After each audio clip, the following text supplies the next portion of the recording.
Baruch atah Adonai Eloheinu melech haolam, asher kiddushanu v'tisav b'tzivanu, v'halak ner shel Shabbos.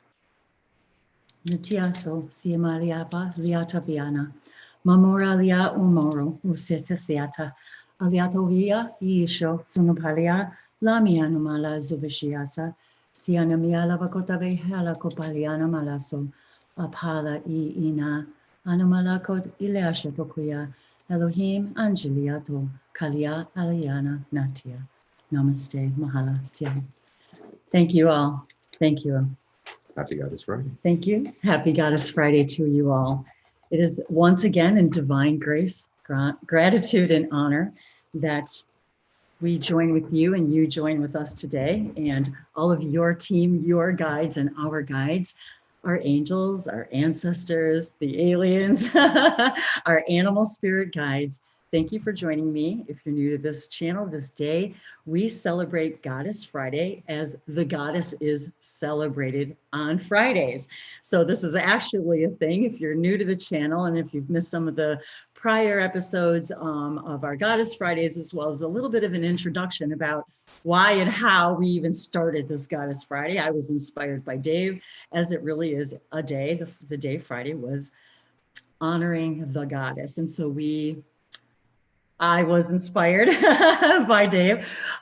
We were inspired to bring these Fridays to you to show a myriad of things. Our own experiences with my experiences and his with light languages, our own ascension process. How do we view the world? How do we understand that everything's connected? How do all of these things have to do with that everything's connected, that we are all one, that we are not separate from source, but we are having a physical reality experience together. And so one of the things that we were guided to do was we were inspired by our own conversations about how we express, we, the human collective, how we express ourselves as gods, goddesses, superheroes, heroes and heroines, angels, and everything in between.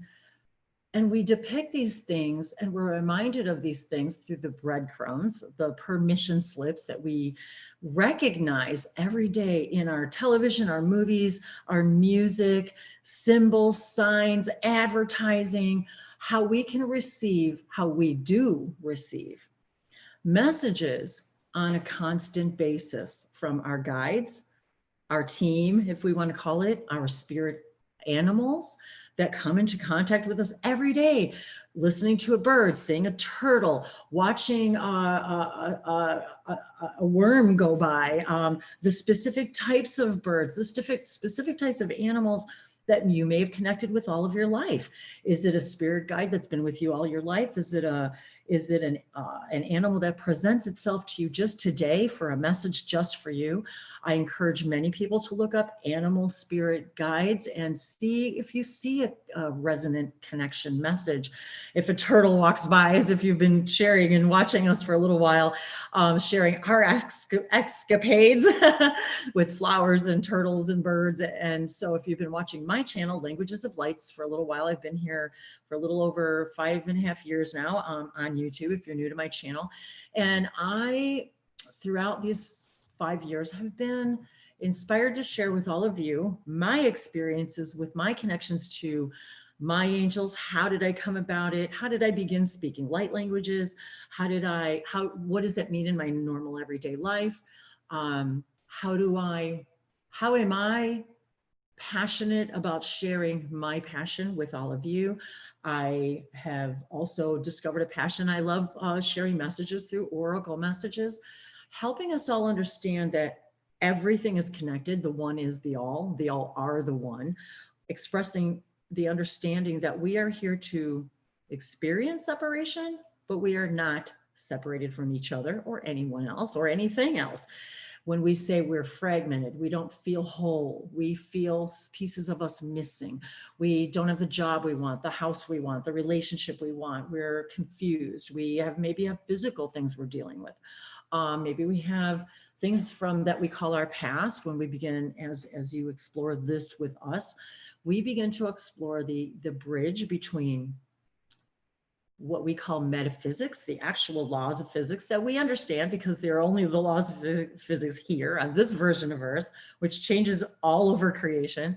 But how is it that these laws that we're all agreeing to abide by and to have this experience, how does these other connections play into all of that? How do we assist each other? How do we self-heal? How do we change our belief systems that create circumstances that we define as negative, we define as illness, we define as judgment against ourselves and others?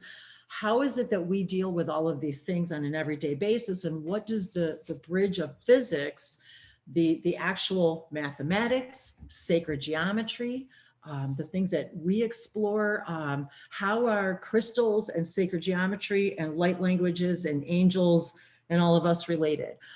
These are the things that, as a light language linguist, that we also explore these connections between language. Where did language come from? So many of us have explored what we call our ancient past, but we're understanding through this physics now, math and science, that there is no actual past, that everything's a parallel reality happening right now. We are all in this ubiquitous, meaning we exist in all places, all times, everywhere, every when, every how, in some part of us, that this is just one part of our existence, if you will. And how is it that when we connect to this higher information, how does it affect us? How do we move through our world? And how do our personal experiences and sharing them with all of you and you sharing them with us, how do we inspire each other? The word inspire, we talk about language and picking words apart. Spire means to raise frequency of each other, to inspire each other to be living the best human experience we can. That doesn't mean it's going to be easy. That doesn't mean it's going to be without challenges. That's the whole point of it, is to understand, what are these messages telling us? Are they pointing us in a direction? They're always there to show us something that we're resistant in. Where are we not following our heart? Where are we not following our guidance? Where are we not seeing all these little signs and symbols in our own life every day, even in television and movies and advertisement? Everything is speaking to you. And as my guides told me at the very beginning when I started this, we are this collective consciousness of all dimensions, all species, all frequencies. We talk about the 7 rays and the light rays and the rainbow. And as they presented themselves to me as the emissaries of the light collective, meaning that everything speaks the language of light. You just have to see it, hear it. We are raising our awareness and our psychic abilities, if we want to call it psychic. We're all consciously channeling our higher selves every minute of every day. We're always channeling something. So you don't have to learn to channel. You already do it by nature of you are in a physical body channeling your spirit. And I wanted to mention that too. How many people talk about seeing their spirits rise and leave from a body when it transitions? So all of these things, how do we recognize that once you exist, you always exist, that this physical reality is just a small part of your existence, but that you always exist and always will and always have and will never stop existing? So what do we want to do with this reality? How do we want to spend it? I myself was even just talking to Dave this morning about changing perspectives and being able to see our own everyday challenges as the very unique experience that they are. And how can we see that as this beautiful, unique experience and this beautiful story that each of us have to share with everything that we might call Akashic records.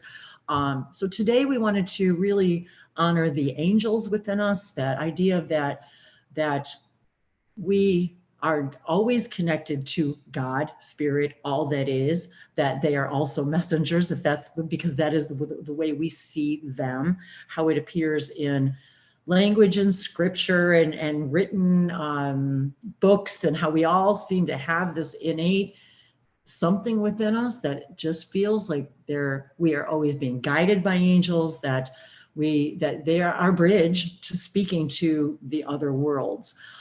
So part of this is to honor their presence in our lives, to invite them, to remind all of you and all of us to invite them into your life every day by lighting candles, by simply asking, be with me today. And how can I serve my highest excitement and passion and share that, because that is my biggest gift to all that is and to all of you. And that is your biggest gift to all of us.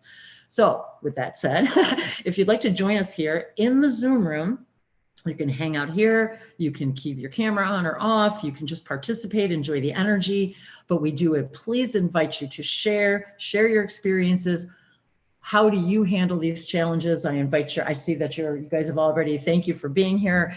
All of you waiting for us every Friday. We are honored that you join us, and the blessings that we do. And today is also we celebrate the Sabbath, and so the lighting of the menorah and the blessings, and so all of these are part of how we express our connections. We invite Elijah in all the time to experience our Fridays with us, as well as we share our grape wine. And so is there anything that you'd like to mention about that idea of even maybe the connections to the angels with that respect and the lighting of the candles? I feel as if it's a lighting of the light in all of us as we light these every day. Well, certainly we should take every opportunity to invite the angels in to not only help guide us and assist us, but to share in our experiences. So certainly the invitation is all they need to be able to help us more.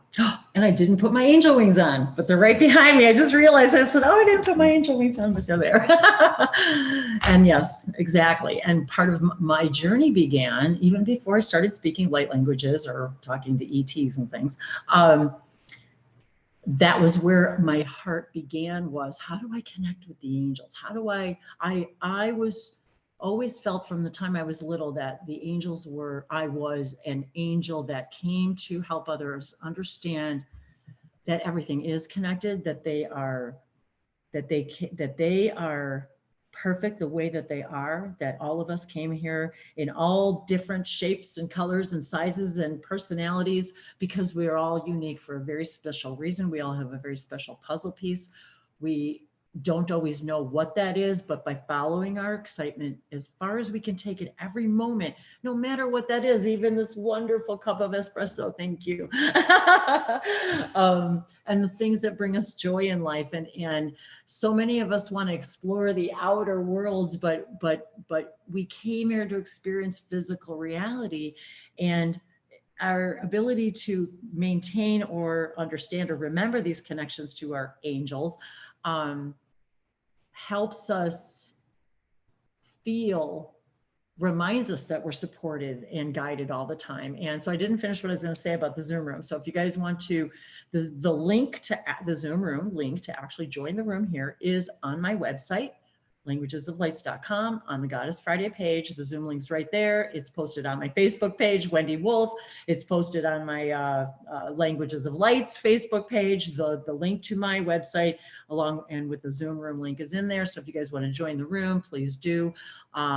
We invite your participation. We always love it if you guys come dressed up as whatever you are guided to, whether it's angels or superheroes or anything in between, because this is what we're celebrating in all of us, that we already have this innate hero, heroine, God, goddess within us that we just forgot about. And that's why we inspire all of you and all of us even daily to bring out to remind ourselves that we are really already perfect. And even when or that our situation is perfect the way that it is, but we have the ability to, one, recognize what we want and don't want by seeing what we prefer and don't prefer, but then are reminded that we're the ones who create that next moment, that next vibration. When we say, well, you create your own reality. When I heard Seth speak those words for the very first time. You create your own reality. I said, how? How do I do that? Because I don't understand. I want to know, how do I do that consciously? We are conscious creators. We are conscious channelers. This is a whole new wave, you guys, of understanding that you can wide awake connect to anything, anytime, anywhere. There are things that are conducive. We call permission slips, incense we've talked about, crystals, messages from the oracles, which I've got lots of angel oracles here, cards today to pull for everybody, because I feel that there's messages today from the angel, I want to say the angel oracle, and I've been guided again. Dave reminded me about Delphi. One of my very first experiences when I was waking up, if you will, was that connecting to that idea of an oracle, the oracle of Delphi. So there was some reason I was supposed to bring that up today to maybe somebody out there who needed to hear it, because there was a reason why I heard it today too. So these are the things that if you've known me for a little while, many people who've known me call me the queen of synchronicity, because that's what I like to point out. And I have all of my life is see the synchronicities all around you. They are messages from your guides, always talking to me, talking to you, talking to us. The time on the clock, the repeating numbers, the birthdays, how we choose all of these things to represent the animal archetypes that we are. We've been talking a lot about that, about when you choose when you're born, the date, what it adds up to, what is that excuse me, that vibrational resonance of that number. What is the animal archetypes? I'm a Sagittarian sun. If you want to go by our everyday Western astrology, if you will, I'm a Sagittarius sun sign. My rising sign is a Leo, so I'm a lion and a centaur, and then the my rising sign is a Taurus, the bull, and then my moon sign is Leo. So I've got this lion energy, centaur energy, and the being stubborn as a bull energy. And then there's Dave here, who's all of his planets are in Virgo, so he's this lovely, gentle nature,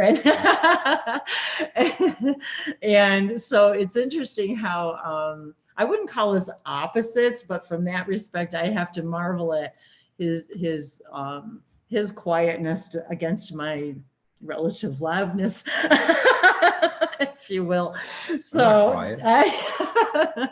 and I had to laugh too, because somebody mentioned the other day in one of our videos that, and thanks you guys for commenting on our videos here and on mine all of these years. And I wanted to tell you guys too, if you're new to my channel, I've got like over 1,000 videos from over the last 5 years for everything from channeling different entities and energies to the angels to chakra activations, light language activations. If you guys want to talk about light languages, if you want to be activated, come and hang out. All you have to do is listen to be activated. So if it's something you want to do and you're excited to do, and I also do a myriad of services and I do private sessions, these things are changing as I evolve, as my life evolves. So currently I've got several different services on my website, Languages of Lights, with an S on the end of .com. And so I love doing that. I love helping people navigate through their world, doing oracle readings, bringing through messages from your guides, my guides, our guides, to help you navigate. Some people like oracle readings. Some people want light language activations. Some people wake up and start speaking light languages, or maybe your children are. We haven't talked about this in a little bit, is the children. And anything appropriate that might anything, have a yes. message. And maybe you guys, maybe some of you relate with a particular, let's come back to the kind of the thing that we've talked about with our relics here is maybe you relate to a particular god or goddess. We talk a lot about, Neptune came up this week. Did you ever show everybody your trident? I don't remember if you did, but anyway, that whole idea of Neptune came up this week, and moonstone. I've got my moonstone on. So we talk about crystals and incense, and how does that help us connect to other things? What else? Well, I did want to mention, because it came into my head while you were talking, and about the idea of Goddess Friday and dressing up and putting something on as a sort of a permission slip to allow those higher energies to come through. And I don't know why, but I thought of a funny skit of Eddie Murphy's that I watched. It's an old one, but he talks about the idea, and this is a perfect example and something probably everyone could relate to, of how this can work. When you go to see the movie Rocky, when you come out of the movie, everybody thinks they're Rocky. It's true. Everybody thinks they're Rocky. Everybody could take on the world. And that's a permission slip that you're immersed in for, a couple hours watching the movie. And you're not wearing a Rocky outfit, although maybe some people go to the movies and do that. Well, look at how many people go to the movies and wear Star Wars stuff, or so you become that character even just by sitting and watching him. And by the time you're done, after a couple hours, everybody leaves that theater. They are Rocky Balboa. And thank you for bringing that up, because that is exactly why we do what we do, is because when you put on the clothes, you embody the character.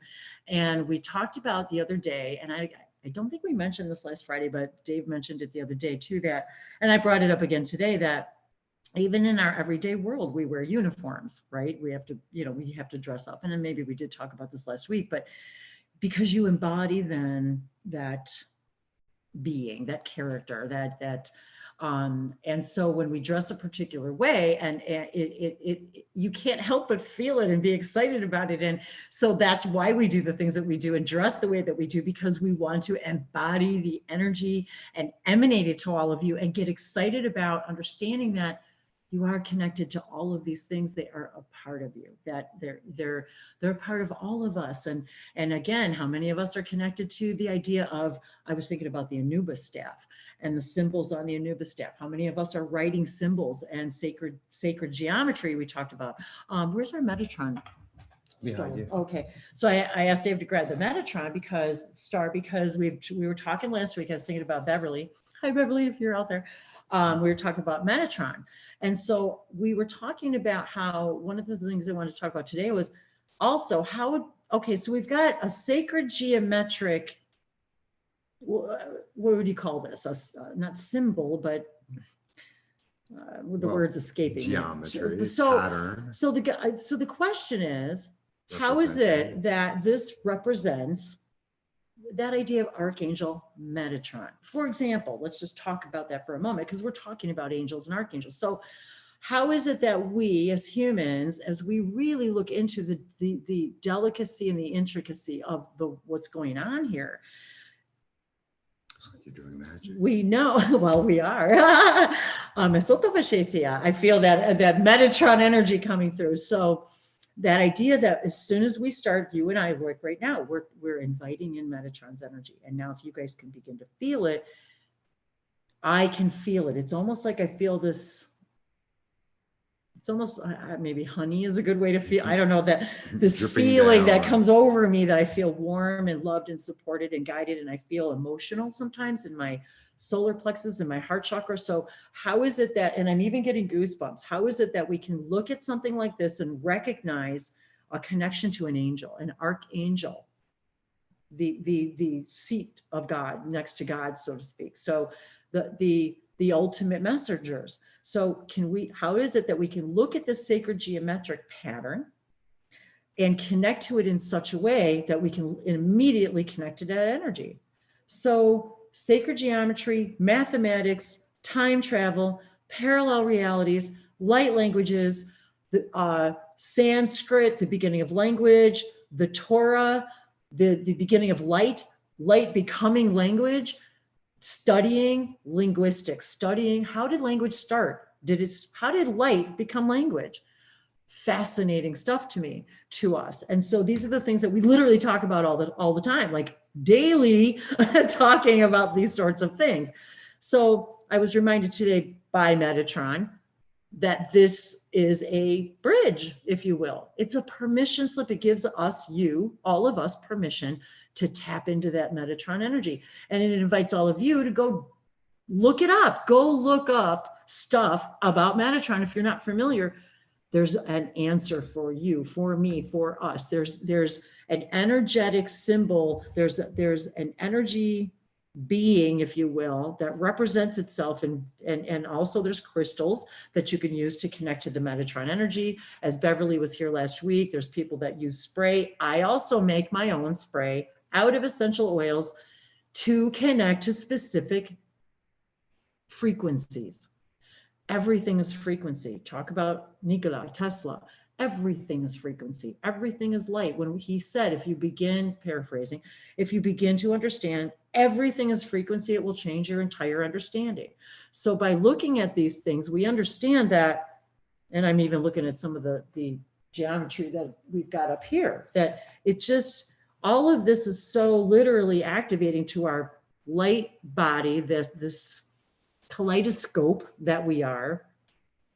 So then we ask ourselves, then how is it that, why is this connected? Why is a symbol connected to an archangel? And what does that have to do with anything at all? And what does that have to do with me and us and being here on Earth? So yes, please talk. So just like light language symbols that you may write or others may write, we have a symbol here. And as you just said, everything is light and frequency. This symbol that is being created in the physical world, and it could be just on a piece of paper or on the video that you're watching, is being created by a certain combination of frequencies and geometry, bringing those frequencies in. And to make this pattern, this object has a certain frequency because everything is light and frequency. Correct. The energy and frequency creating this pattern is associated with Metatron. Hey So guys. No, yeah, go ahead. How are you? Hey, girl. Jumped in such a long time. I was so looking forward to meeting you. Let me just jump in for the Metatron. Like this structure is created for the three-dimensional purposes, but it's also very valid in the 4D and 5D and 6D and 12D, even higher. But seeing like this geometrical structure, it makes influence to us because in our three-dimensional, very deep and hard structure, the geometrical building of the whole sequence, it needs this kind of consistency. So this is how Metatron is one of the architects of our, let's say, from the DNA structure to the... Oh, that's a good way to look at it. An artifact from your DNA structure. Wow, that's cool. Yeah, Metatron is one of the architects of our humankind here on Correct. Earth, in the three-dimensional. Architect, that's a good way to put it, architects. He is an architect, yeah. Yes. He's a builder. Yes. He's a builder. Michael, Archangel Michael, he's doing a little bit of a different purpose there, like he's saving a little bit higher realms. But Metatron, he's one of the fathers of the 3D. Of all the structures here, like the trees, the animals, everything we see, like all the molecule structures that are developing and everything since 300 million years ago or more, whatever. That's pretty interesting. Thank you, Elena. I appreciate that because that is something that when we talk about, I love how you put that together about these are artifacts of our DNA. That I've never thought of it that way. It's so funny. I mean, I literally got chills just thinking about that because one of our professions is archaeologists of the universe. So Jessica, we always look for artifacts everywhere. And Jessica here in the room. Hey, Jessica, welcome. She says in the live chat, how can we connect a sacred geometric shape to an angel? Easy. Vibration, vibration, vibration. The vibration of the light ray, geometry, color, symbol, sound is the energy vibration to an angelic being. So that is how we speak to them. That is how we say, I want to connect with you. It's giving that energy permission. And we have to be reminded that, you know, maybe you can give your perspective on this too, that okay, so we're always protected and always guided, yet we consciously invite in angelic energy. Does that mean the angelic guidance and energy ever leaves? Well, it's always part of It's you. always part of us. But so what is the, I guess, ultimate purpose then of inviting, say, any particular archangel?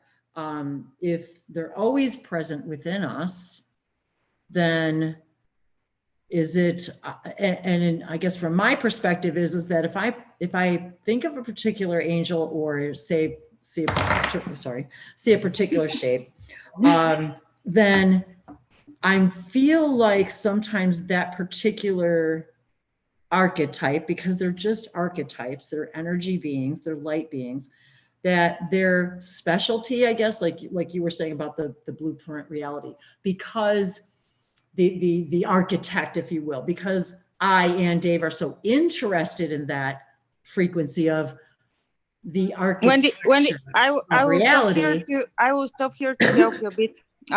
Everything we invite, doesn't matter if it's angels, if it's other guides. But I guess my question is what is the point of inviting it in that particular moment? It's to have a dialogue. It's to have a dialogue, a communication with this energy. So when we invite something, we are ready to communicate. We are ready to have some kind of uplifting understanding of the experience we are going through right now. So doesn't matter what energy we're inviting right now, we're ready to communicate with this. This is why we are inviting it.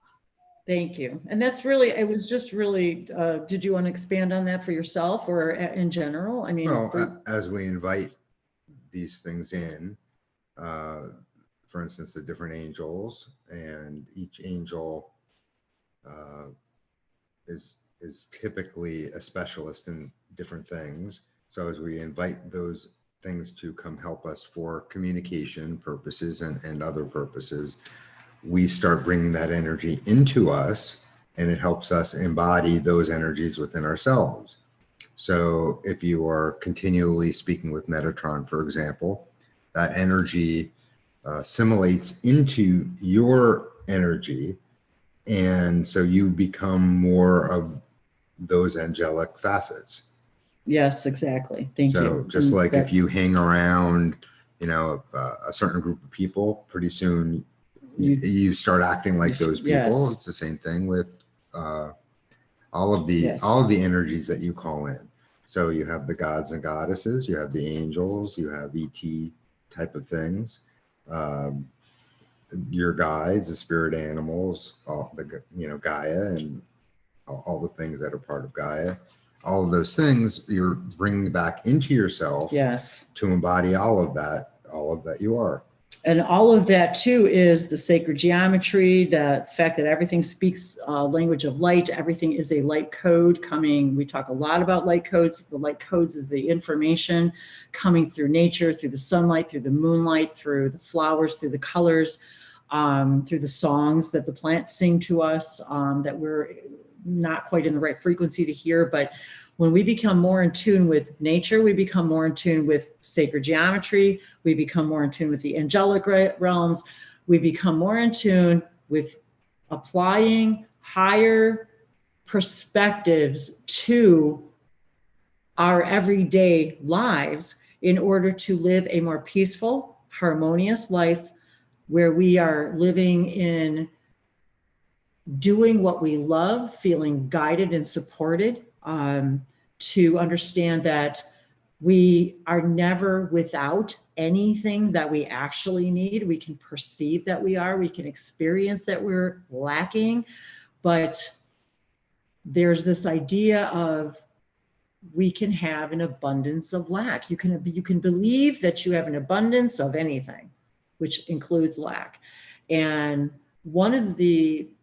and this is an interesting concept that I wanted to share with you really quick because I'm being guided to is, okay, so if you guys have known me for a little while, I'm very connected to that energy of the Sasani, the Shakani, the shamanic energy, the shamans, that idea of understanding the laws of existence and the information that that body of energy and their oversoul energy, epsilon, epiphany, and eclipse, and that energy from the Sasani, because their planet is called the place of living light.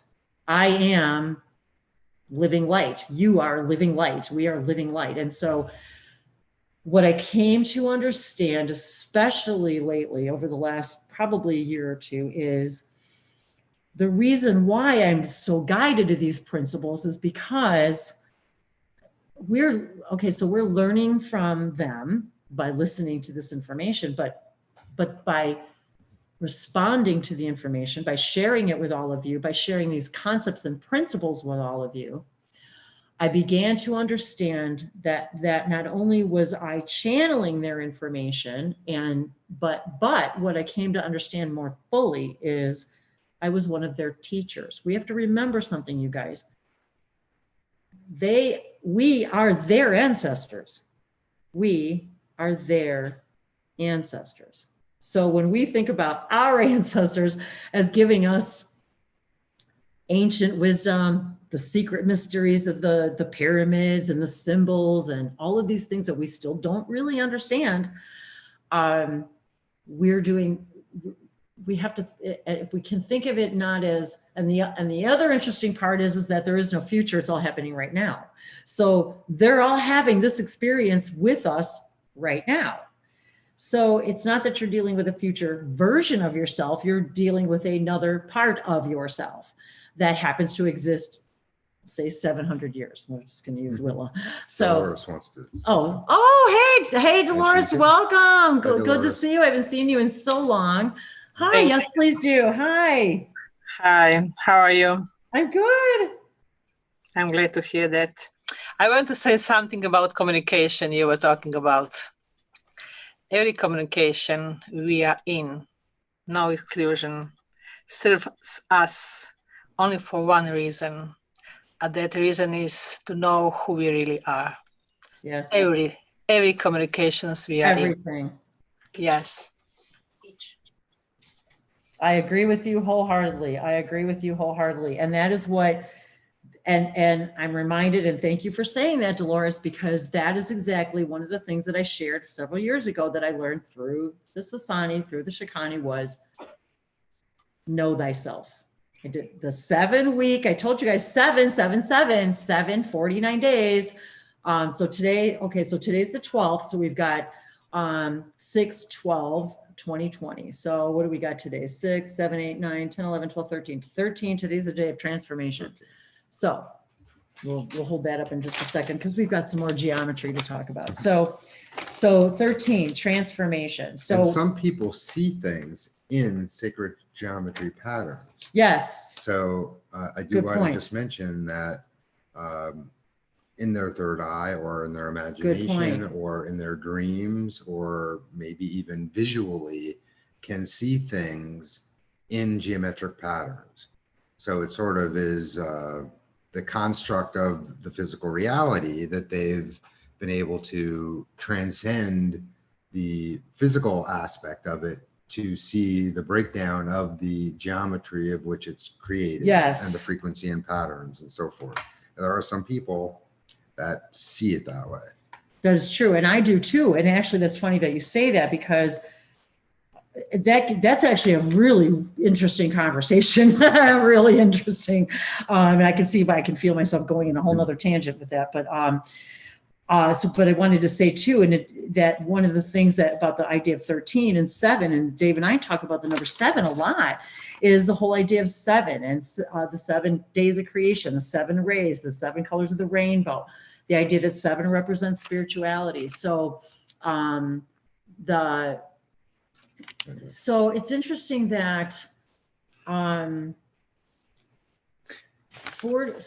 days times 7 weeks, there's this like sort of, which equals 49, which equals 13, which equals transformation. So that's where I was going with that, is this idea that this know thyself little exercises that Bashar brought to us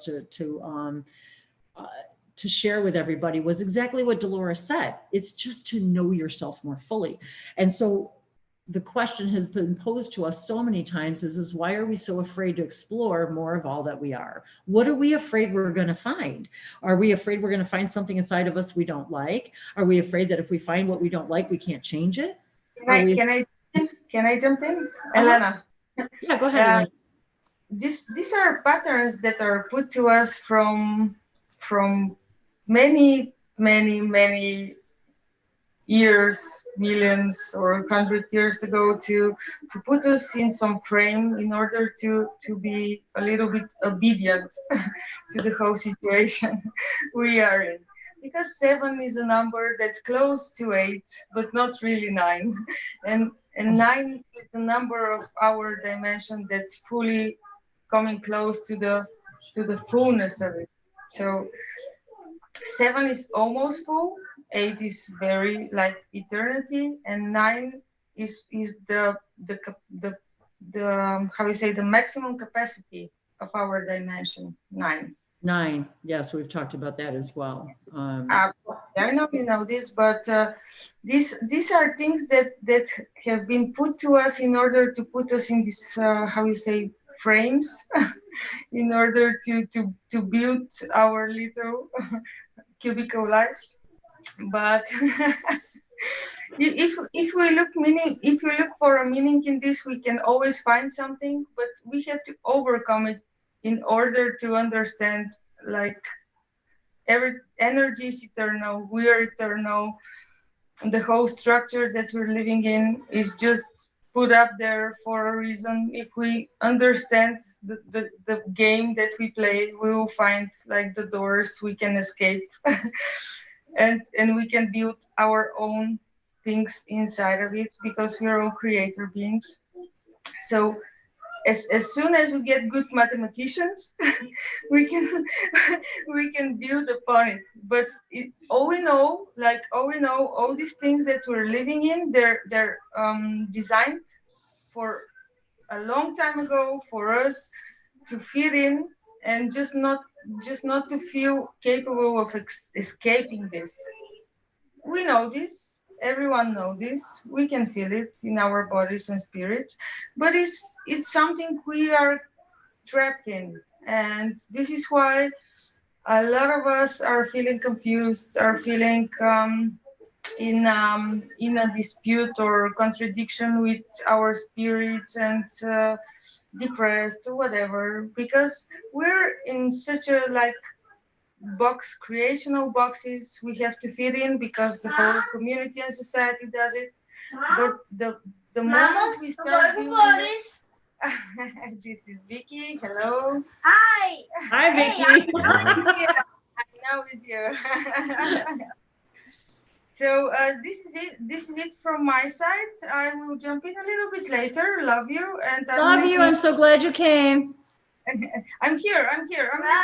Okay. Hi, Vicky. We'll talk to you soon. Thank you, Elena. And actually, Elena's one that we've been friends for a long time. We've worked together on the colonies, and so lots of different avenues of that aspect that I haven't really talked a lot about that idea of the alien assistance that we're having, and working on the ships and working on the colonies. But I wanted to come back to a little bit about the idea of transformation in 13, if you wouldn't mind holding that symbol up again for 13. Let me just quickly finish. Yeah, if you want to finish that thought on Metatron.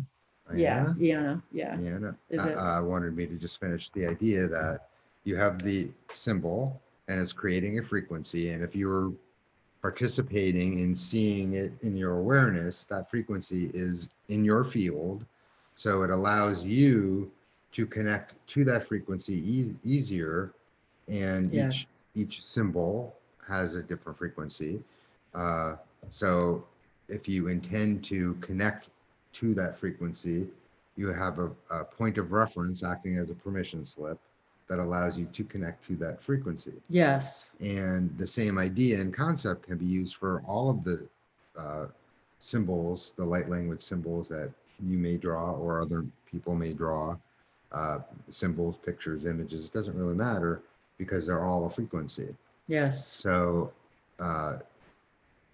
you might be drawn to a certain symbol or a certain frequency. And actually, something that I read a long time ago was the idea that if you take one of those symbols, such as this, Mm-hmm. and actually draw it yourself, Yes. that helps build a stronger does. connection to whatever frequency that is. And you could take one of these, they're all over on the internet, and print it out Yeah. and literally trace Just over trace it. You're just doing the motions of drawing the symbols. And this particular one, when I played with that, I sort of found a lot of very interesting synchronicities with the circles and the triangles and the order of which you can draw each line and triangle. And it's And actually, I'm not sure what it means, but it was extremely interesting to see that to make those, yes, to trace out that particular shape, mm-hmm. you can do it with triangles and diamonds Yes. and circles. That's what I was going to point lines. out, you guys, is that one of the things that I found so fascinating, because I was connecting with Metatron for many, many years. And then I realized, well, a long time ago, but I realized that, of course, we have the Star of David in here. So we've got the two, if you look at the two triangles, just like Dave just said, so you've got the two triangles here. So if you look at them as just triangles, but then you also see it as the star, but then if you also look in the center, you have a hexagon. So this is important geometrical activations for us in that this is the hexagon. You've got the triangles, which also represents our Merkaba, and then the pyramid.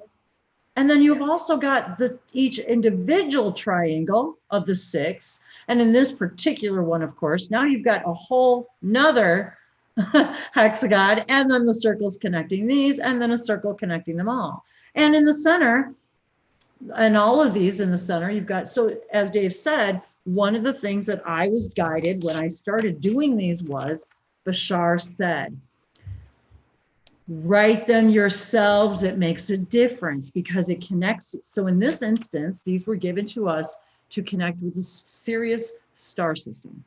So I diligently started using them to connect to the Sirius star system, and I was drawing them myself. And that's how it's funny that I was guided to bring my journal today. This journal is very old and I've been still filling it, and I've showed it a few times because it's kind of my personal kind of book. But at the very beginning, you'll see it's only a couple of pages in, I started drawing the symbols.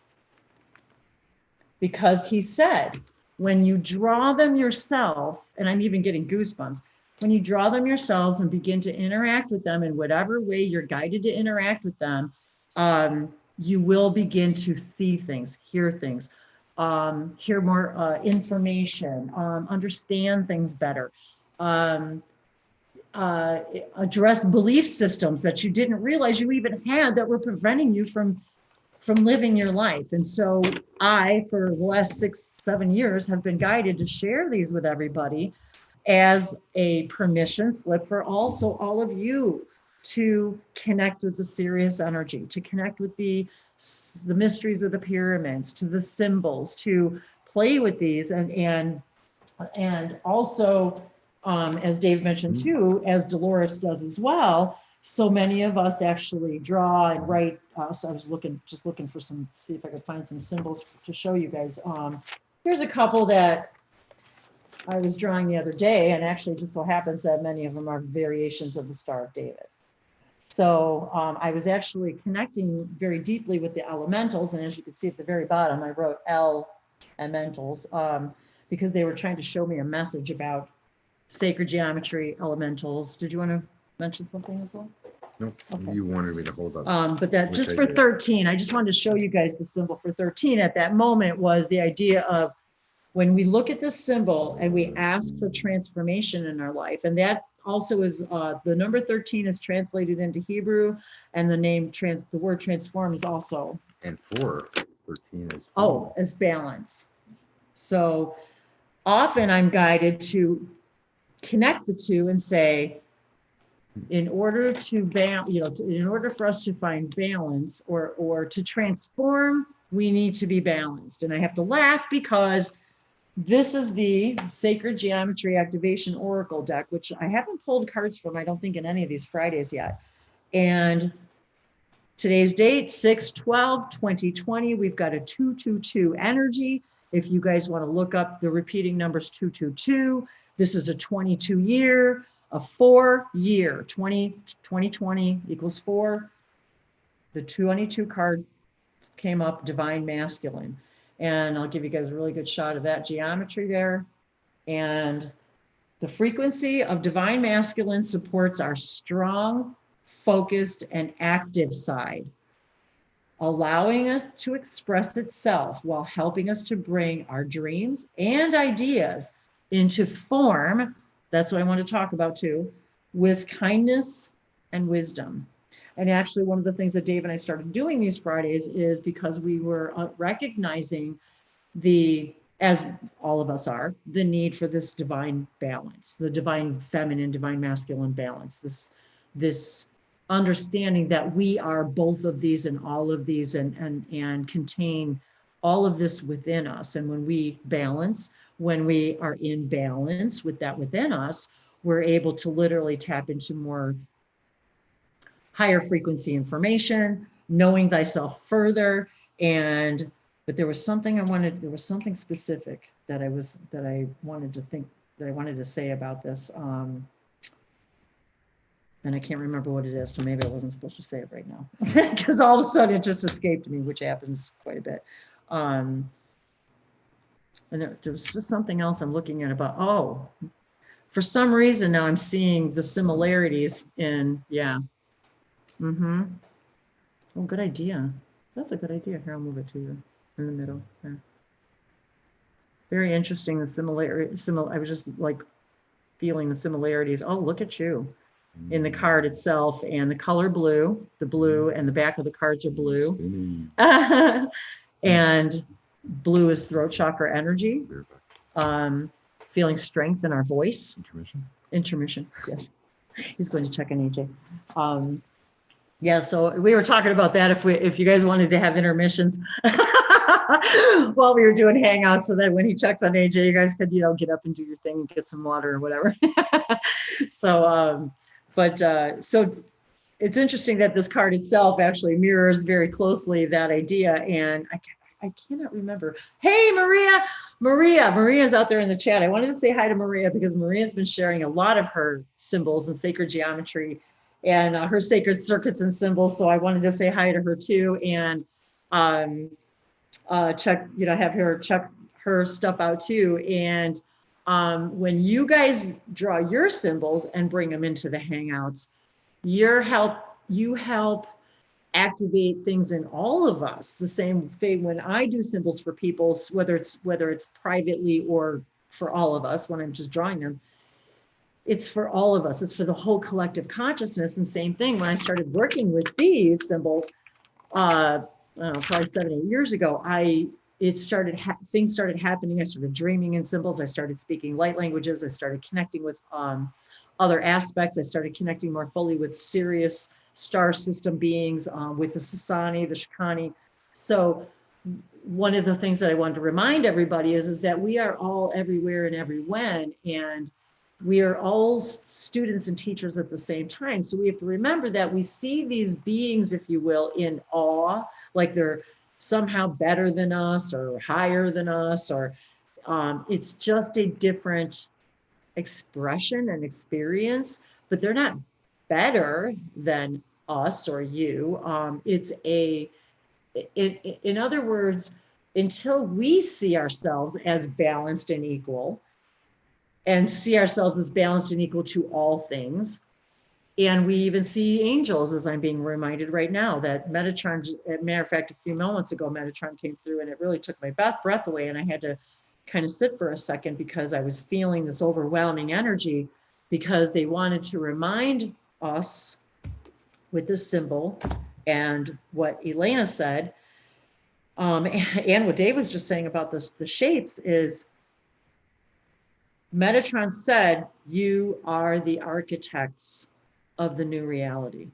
That is what they wanted me to say to all of you. And that 22, the year 2020, and that idea of we all have that divine masculine strength and focused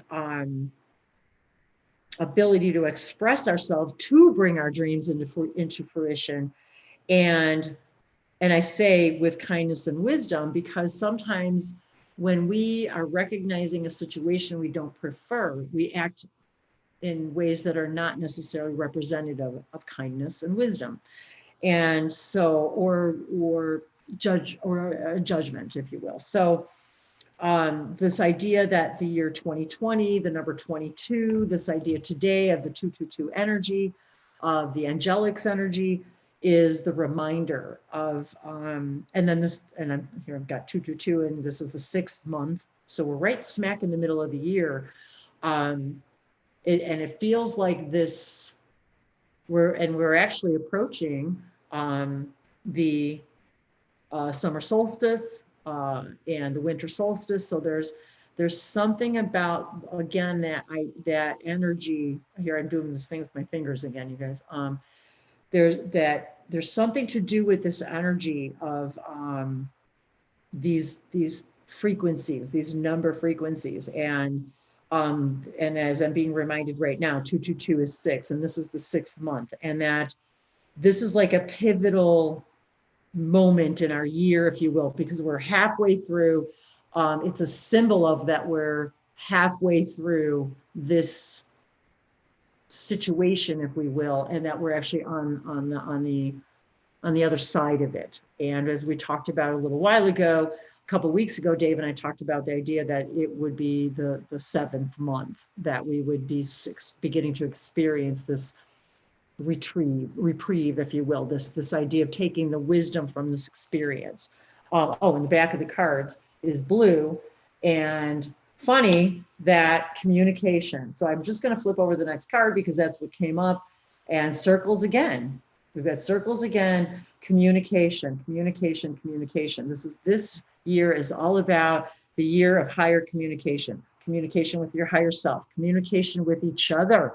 How communication with each other. Isn't that what this has all been about too, is having to express our new ways of communicating with each other because we couldn't be with each other and touch each other and all of these other things that we've been learning and throughout this experience. And look at the center. I'm going to show it really close up. You guys look at the geometry in there. And even within the circles, there's geometry. And geometry within that. So again, blue, we have got another blue chakra, speaking our truth, third eye, blue, indigo blue. We've got, and then we've even got some green in here too with the heart chakra energy. So, and today I was actually in blue, if you can see, I've got blue. So I was kind of in this, also this blue and white energy. So, and then Dave actually chose all purple candles today. I think it was all purple and I forgot what was in the middle, yellow, I think. So on this 14, communication, the frequency of communication supports our ability to exchange information. Isn't that what we're talking about now? Exchanging information with our guides, with each other, exchanging information through sacred geometry, exchanging information through sacred circuits, exchanging information through telepathy, your psychic abilities to communicate with your higher self, and all of these other aspects with yourself, communication. And just as Dolores mentioned, communication is also about, is really just about communicating with all aspects of yourself and knowing yourself more fully. The frequency of communication supports our ability to exchange information in many different forms. And light languages comes in lots of forms. So does all energy exchange, comes in all different forms, doesn't it? It reminds us to run every piece of information, both incoming and outgoing, through your heart. And there, so I was brought up to bring up the heart chakra energy. The center of our truth, your heart, the center of our truth. And I think we even mentioned that earlier about where are we not following our hearts? The center of our truth, center, balance. To stay in the flow of source and balanced exchange. So I'm going to read it again. It reminds us to run every piece of information, both incoming and outgoing, through our heart, the center of our truth, to stay in the flow of source and balanced exchange. And again, the word balance, the idea of balance, us talking about balance, balancing the divine feminine and masculine, and even the back of these cards reminding us that everything is connected. We're all connected to all things. So consider this, that this is all that is, and you and me are one of them dots. There is no way, there is nothing outside of all there is. So if all there is and all that is all inside of here, what do you think you're not connected to? It's not possible to be disconnected. Lenny is here. Lenny, hey girl. Oh, and everybody wanted to know about your shirt. How unique it is. Well, I was inspired to add the gold thing underneath. It's a separate thing. This is actually a crown that. That's the crown. This is the Poseidon crown, I believe, from the Poseidon costume. Okay, so we were talking about water and. Yep, so it's upside down and backwards around my neck, but I thought it would be pretty cool. Okay, now I knew I had to read this because I just saw something that jumped out at me. So speaking of jumped out at me, I'm probably gonna grab something here in a second.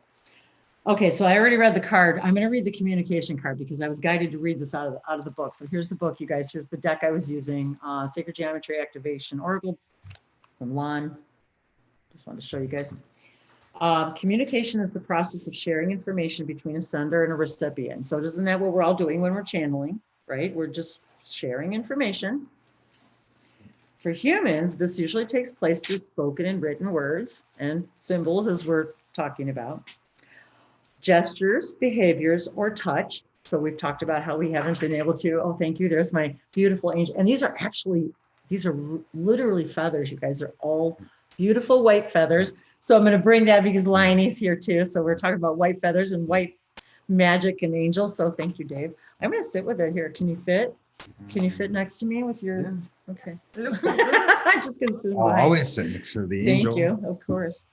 But it can also, okay. So for humans, this usually takes place through spoken and written words, gestures, behaviors, or touch. Now we know haven't been able to touch much lately, so we've had to find other ways of communication.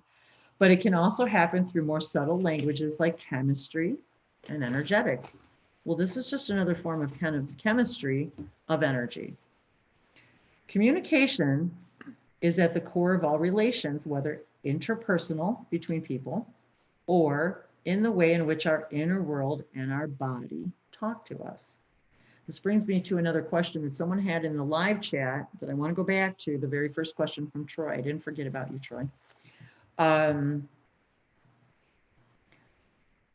While words have predominantly been the way humankind has communicated for most of us in modern history, this new energy invites us,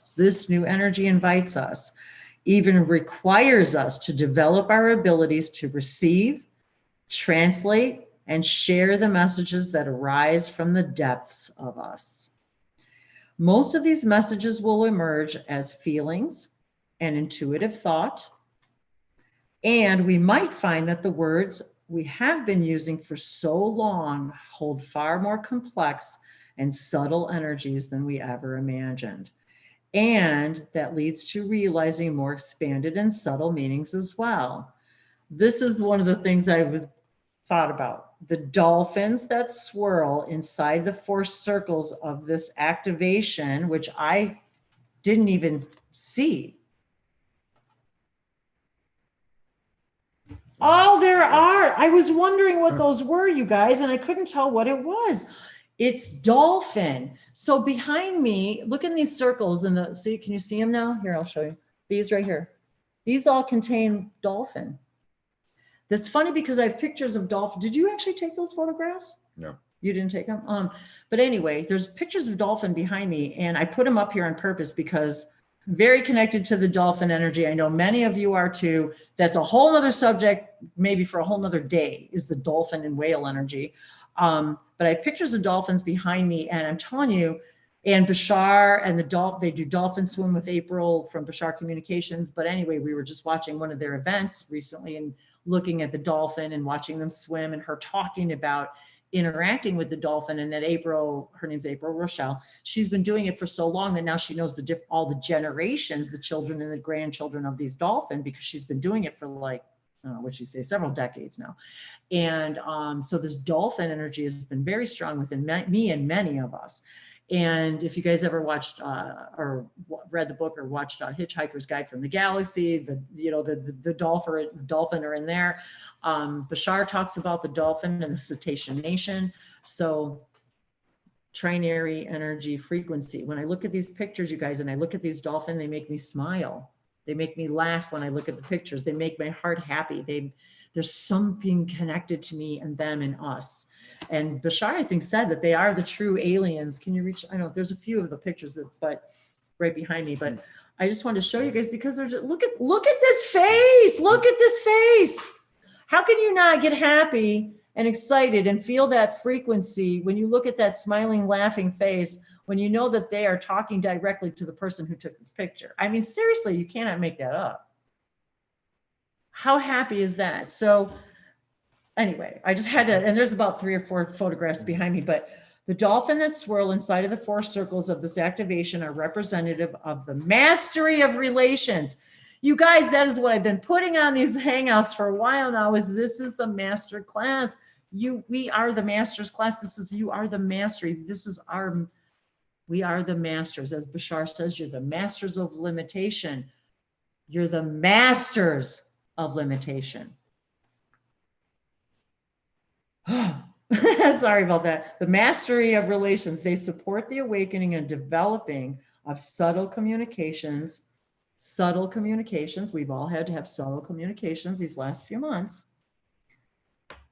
while reminding us to keep a playful attitude as we learn these new skills. And that's exactly what I was saying to Dave today about changing our perspective and seeing that if we can see these challenges as we have been given the gift and the opportunity to experience a very, very unique journey, path, experience that we have the opportunity to share with all that is, if you want to call it the Akashic records.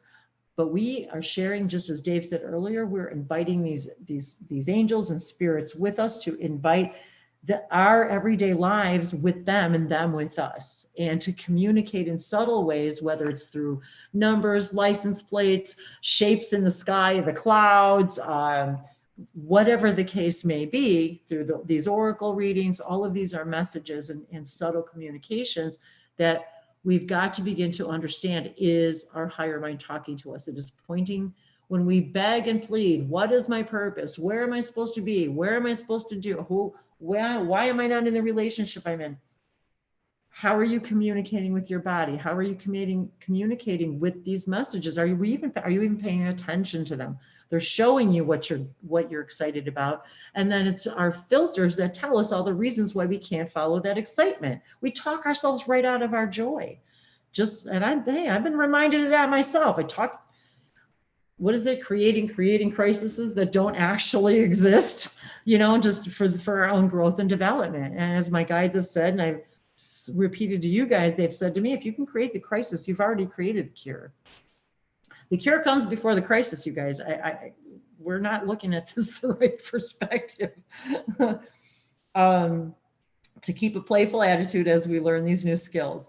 Meanwhile, the number 4, and this is a 4 year, you guys, the number 4 represents the form-based world. And isn't that what we were just talking about with Elena and all of this form-based world with the sacred geometry? Form-based world in which we live. It is a reminder of the importance of applying all that we learn to the reality we collectively chose to create on this plane. I can't say that more strongly. The triangles in the middle represent the inner union and balance between the divine masculine and feminine. Why we do these hangouts. The upward large triangle symbolizes the connection to source. And the abundant blues indicate an open throat chakra, so clear and unrestricted that communication flows effortlessly. Green represents the presence of an open heart, allowing love and compassion to pour into the external without restrictions and boundaries. The turquoise, oh, and we talked about turquoise last week. I dropped the card. The turquoise represents the high heart. So last week we talked about turquoise, the high heart energy, the place where the energies from the heart and those from the throat merge. We talked about that as well, into the loving expression of truth. And the surrounding deep purple space represents the origin of clear, insightful perception through an open third eye. And you chose purple candles today. So Yes, I did. and yellow in between, right? Wasn't it yellow? Do you have a reason for that? It was, I feel the energy behind the, and I will remind you guys, we do choose the color of the candles on purpose. That's what you guided to do. Well, it was I don't ask questions. perfect angelic energy. And I will also say that's really funny because as I was gathering my things, as I always do for these, I was guided to put on my amethyst ring, which I've had as part for many, many decades. And it's been part of my growth process. And I was guided to all of you to look into amethyst. And I actually had an amethyst necklace I was going to wear today too. And I forgot to put it on, but so purple, also amethyst is color. I was just guided today to invite all of you to look up amethyst and see where it takes you. There are particular angels that are connected to that energy and that idea. So I invite all of you who are inspired to please look into that amethyst. And if there's anything you'd like to share about that as well. So this and the surrounding deep purple space represents the origin of clear, insightful perception through an open third eye, just as we were talking about those connections. So it says, try this, take a moment to go inside and feel what your body is communicating to you. Is it happy? Is it sad? Is there any pain? There's great messages in pain. Are you listening to that communication? How do you communicate with the outer world? Are you kind and wise with your words when you speak with others? No, I have not been. Are you sending positive messages to yourself? No, I have not been. See, I'm being honest with you guys. So well, there you go. This was a message now your for me. angel is back. Now there you Embodying go. Your angelic I'm embodying self. my angelic self. So see, I'm a human just like you guys are, having my own things and experiences and learning, gaining the wisdom. And this is the biggest message I received today from my angels and your guides, because when you guys are stepping up to the plate, all you have to do is think about coming to this webinar or even watching this later or being part of it. And I'm already feeling all of you and all of your energy. So I feel you and your guides stepping up to the plate, and I could feel everybody. And that's what was, I was being guided today, getting all these answers, the same answers that I need are the same ones you guys need. So by me and us sharing this, I am never, ever, ever lose sight of the fact that I am also a student and teacher at the same time. We all are. So I needed to hear these. I'm going to pick up the card while you hold my wings here. Because I also needed to hear some very important messages about communication. Because, yeah, I haven't been communicating the way I prefer to lately. You don't have to cover yourself. But, excuse me. So even you can see my throat chakra is clearing right now. Because I can feel where I needed to hear these messages in order for me to transform. So today's this idea of the energy of transformation and angels, and I wanted to see, well, first of all, I want to see Bashar shows his mastery of limitations to us on earth. Yes, he does. Oh, and there's two little swimming. I have two little, I don't have them, but there's two little swimming dolphin back here. We've got dolphin salt and pepper shakers. And so you guys, dolphin energy. I invite all of you to look up dolphin animal guides, dolphin animal spirits. Fine. there's something about that energy that is this idea of the trinary spirit. They have a frequency about them that embodies this balance of positive, negative, and centeredness, the three circles, if you will. And I was also reminded about bubbles and how bubbles communicate. Oh, there they are. Awesome. There it is. Oh, that's awesome too. And so we've got blue and green here. You guys look at that green ball, the dolphin. I love it. See, and all of these are just permission slips for me and for all of you as I put this stuff behind me to help connect you guys with all of that energy as well. I wanted to share. Holographic cube with that's right. That one too. And Daniel, if you're out there, I've got your aquatic picture back here with the dolphin.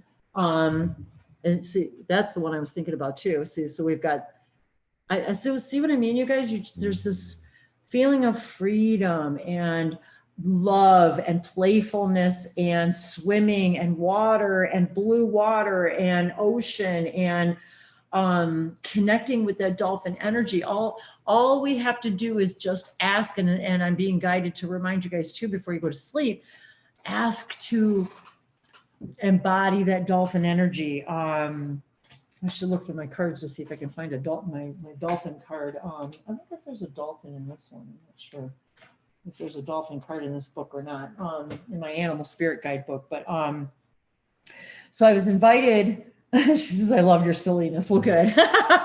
I was invited to remind you guys too that when we ask, say, for example, I want to talk to the dolphin energy tonight or today or whatever, there's no time.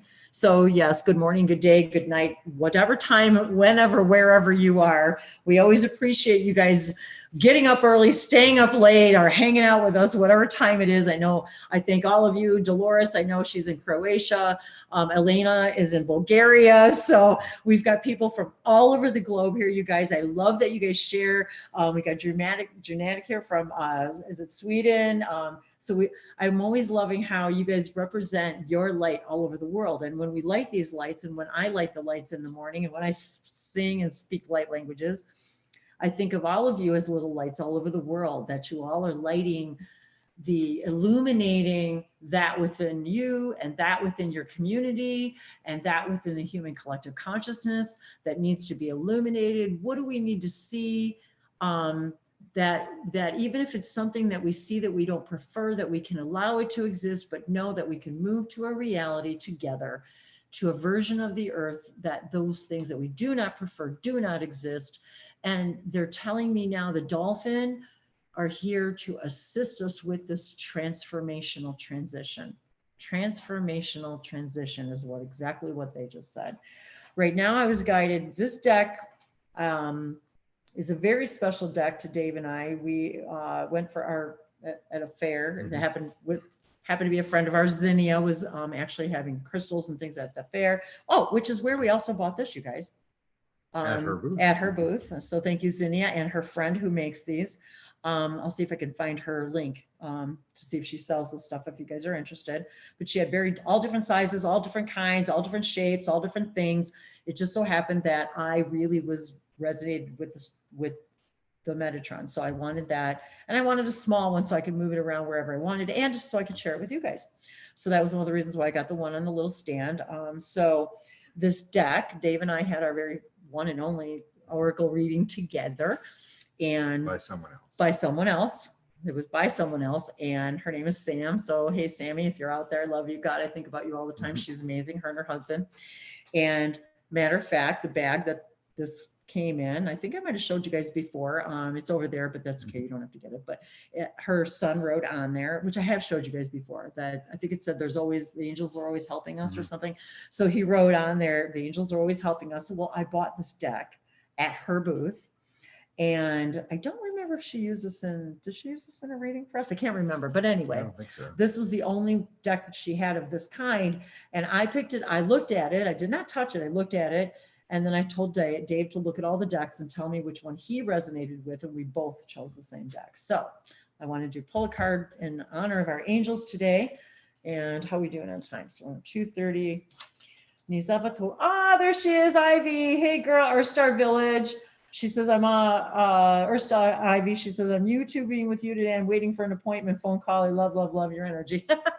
you know I love, love, love yours too, girl. So that's Ivy, you guys. Oh, look at you. Well, you pulled it, you read it. In the near future, what you're asking about will occur very soon, so you won't have to wait much longer. Stay optimistic and continue upon your current path. Be open to receiving. It's on page 43. I don't know what the well, is. that equals 7. Of course. So apparently that was a message for somebody. Somebody needed to hear that or see that. Yeah, I didn't want to wait for you to pick a card. I just went to the page. So I wanted to read while I'm shuffling these cards. So I've got I want to show you guys too. It's Angel Answer. So the back of the deck, look at everything going on here. So we've got butterflies, sacred geometry, this beautiful light illumination within her. And look at you guys, angels and DNA. What a concept. Angels and DNA. What does angels have to do with our DNA? Gee, I wonder. So I wanted to show this to you, and the gold and Dave's representation today of the gold and the angelic energies. And I will mention to you too, the butterflies in her hair, transformation. Full, complete transformation is the representative of the butterfly. And the frog. We've been seeing a lot of frogs, tadpole to frogs. So in and out of the house. In and out of the house. Complete transformation, you guys. That's what this is about. Communicating with your body, your mind, your higher mind, and all of the spirit is, by communicating freely with that, you are literally in the vibration of complete transformation in that moment. And when you ask the dolphin or anything else for that matter to be part of your moment, whenever that moment is, you are inviting and telling your higher self and the animal guides, send me more. I want more. I need more. I want to know more about myself. I'm not afraid anymore to see, illuminate inside of me the things that are preventing me from living a joyous, peaceful, harmonious, balanced life and feel loved and supported. And I'm not sure how to say the opposite of what I want to say. So I'm going to say what I want to say instead of saying what I don't want. To feel like you're good enough, that you are enough, that you are all that you'll ever need, and that that whole thing about not feeling good enough is really deep within many of us. And I'd like to maybe invite now the angels, light languages, all of us together in this energy together to really send this out to the human collective in a very, very big way. In that you're good enough. We're good enough. You couldn't be here doing this masterclass on this planet. You're more than good enough. There are beings who admire us and watch us in awe and complete reverence and gratitude, because they cannot understand how anybody ever could feel so separated and come away out of it as we are, and as we are in this human collective together, the way we are right now. And big, the dove just landed on the fence. I just saw it, and it's still sitting there right in my mind's eye to show us all this is where our inner peace is. And to just, you're good enough. If you could just tell yourself that every day, no matter what. And one of the things that this 7-day know thyself thing that I did several years ago with the guidance of Bashar, and I'll put the link there again, and I've got a playlist, but I told you guys I'm gonna break it up and I'm gonna do it again. But knowing yourself is, that is what you came to do. And you can't know yourself fully until you believe that you're good enough. Yes. So whatever the answer was to your question, the answer is yes. And what Dave just read goes right along with in the near future. What you are asking for will occur very soon, so you won't have to wait much longer. Is it just this whole collective thing that's going on in the world right now? Or is it something for you personally? What is it? Stay optimistic and continue upon your current path and be open to receiving. Be open to receiving the communications so that we can feel balanced. 22 this year, 22, 2020. So yes. Is there a question that anybody's been asking today or in the last whatever? Yes, your answer is yes. And it will be here in the near future. And that goes for me too. That's an answer for me too. I wonder if there is actually, I wanted to see if there was an actual yes. She seems pretty happy about the yes. She seems to, yeah. Nitalaki sabasonote ishisa samasitaraki samashitavayasha shema shetohua ola letoraya shinataya. Thank you. Thank you, Yana. Viatavashanosateviado.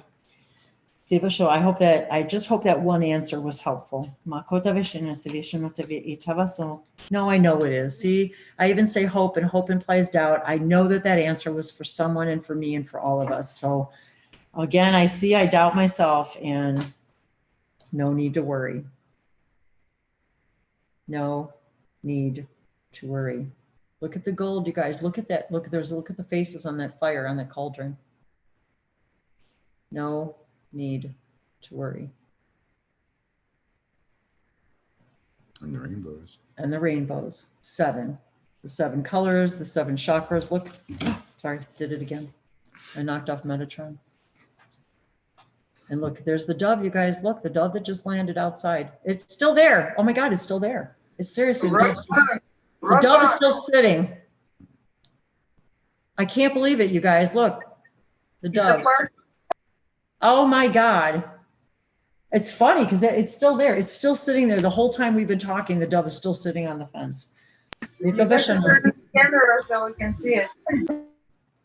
Yeah, well, I can't really do that because it's kind of like all the way through the house, on the fence, out in the backyard. So allow these messages as I'm shuffling and thinking, and if there's anything Dave would like to share as well, allow these messages to help us communicate more freely, to recognize that we don't need to worry. And actually, you guys, I was reminded, Dave and I were talking about Reiki, and he was asking questions about Reiki, and we were discussing Reiki. And one of the very Reiki principles is, just for today, I will not worry. And actually, I have to say, for that idea and no need to worry, the Reiki principles are really Usui's guide from God, if you will, to live a peaceful life. And so when we look these principles and understand that if we, just for today, I will not worry, just for today, I will be kind to myself and all living things. These things are, even as simple as they are, and like the 7-day challenge that I did, that Bashar presented to us, even though these actions are simple, these things that they're asking us to do to know thyself more fully is simple, like simply saying 3 things to yourself in the mirror. Takes a couple of seconds in the morning, a couple of seconds in the evening, and yet just telling ourselves, yes, and there's no need to worry. That is why those exercises are so powerful, because they show that you are self-supporting, that you are self-nurturing, that you are self-healing, that you have everything you need. I know what Dave just did. Oh, look at you. There it is, you guys, and it's still there. It's still there sitting on the fence. Thank you. We'll post it. We'll post it on my site and stuff, and on my website and on. But see, that's just for you guys. You don't need to worry. You are at peace in your side of yourself. Anytime you come to these hangouts, you're telling your your higher mind and your angels and your guides, I'm ready to be at peace with myself. I'm ready to work smarter, not harder. I'm ready to hear communications from my guides more fully and more clearly. I'm open to the understanding that it might be showing something to me that I don't want to know or see, but it's simply to show me that it's okay. I see it, I recognize it, and I can move on from that. I don't need to worry about tomorrow because all we have is right now. And I just got done telling that today too. Most of when we're not balanced is because we're so worried about something, about tomorrow. We're feeling shitty or regretful about something that happened a minute ago or a year ago or decades ago, which takes us away from our focus of now. Are we perfect all the time? Am I perfect all the time? He seems to think so. Am I always taking advantage of the moment and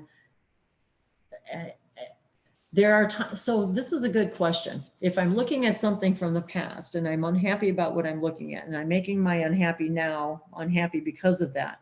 But even though I'm doing that, I'm still showing myself something, right? And by doing that, even though in that moment I may be what I want to call stealing that moment by being sad instead of happy, but what it allows me to do is recognize that I'm doing it and that I can change my frequency in that moment. And that if we really truly are, as we understand from math and physics and science, that we literally are creating billions of realities moment by moment.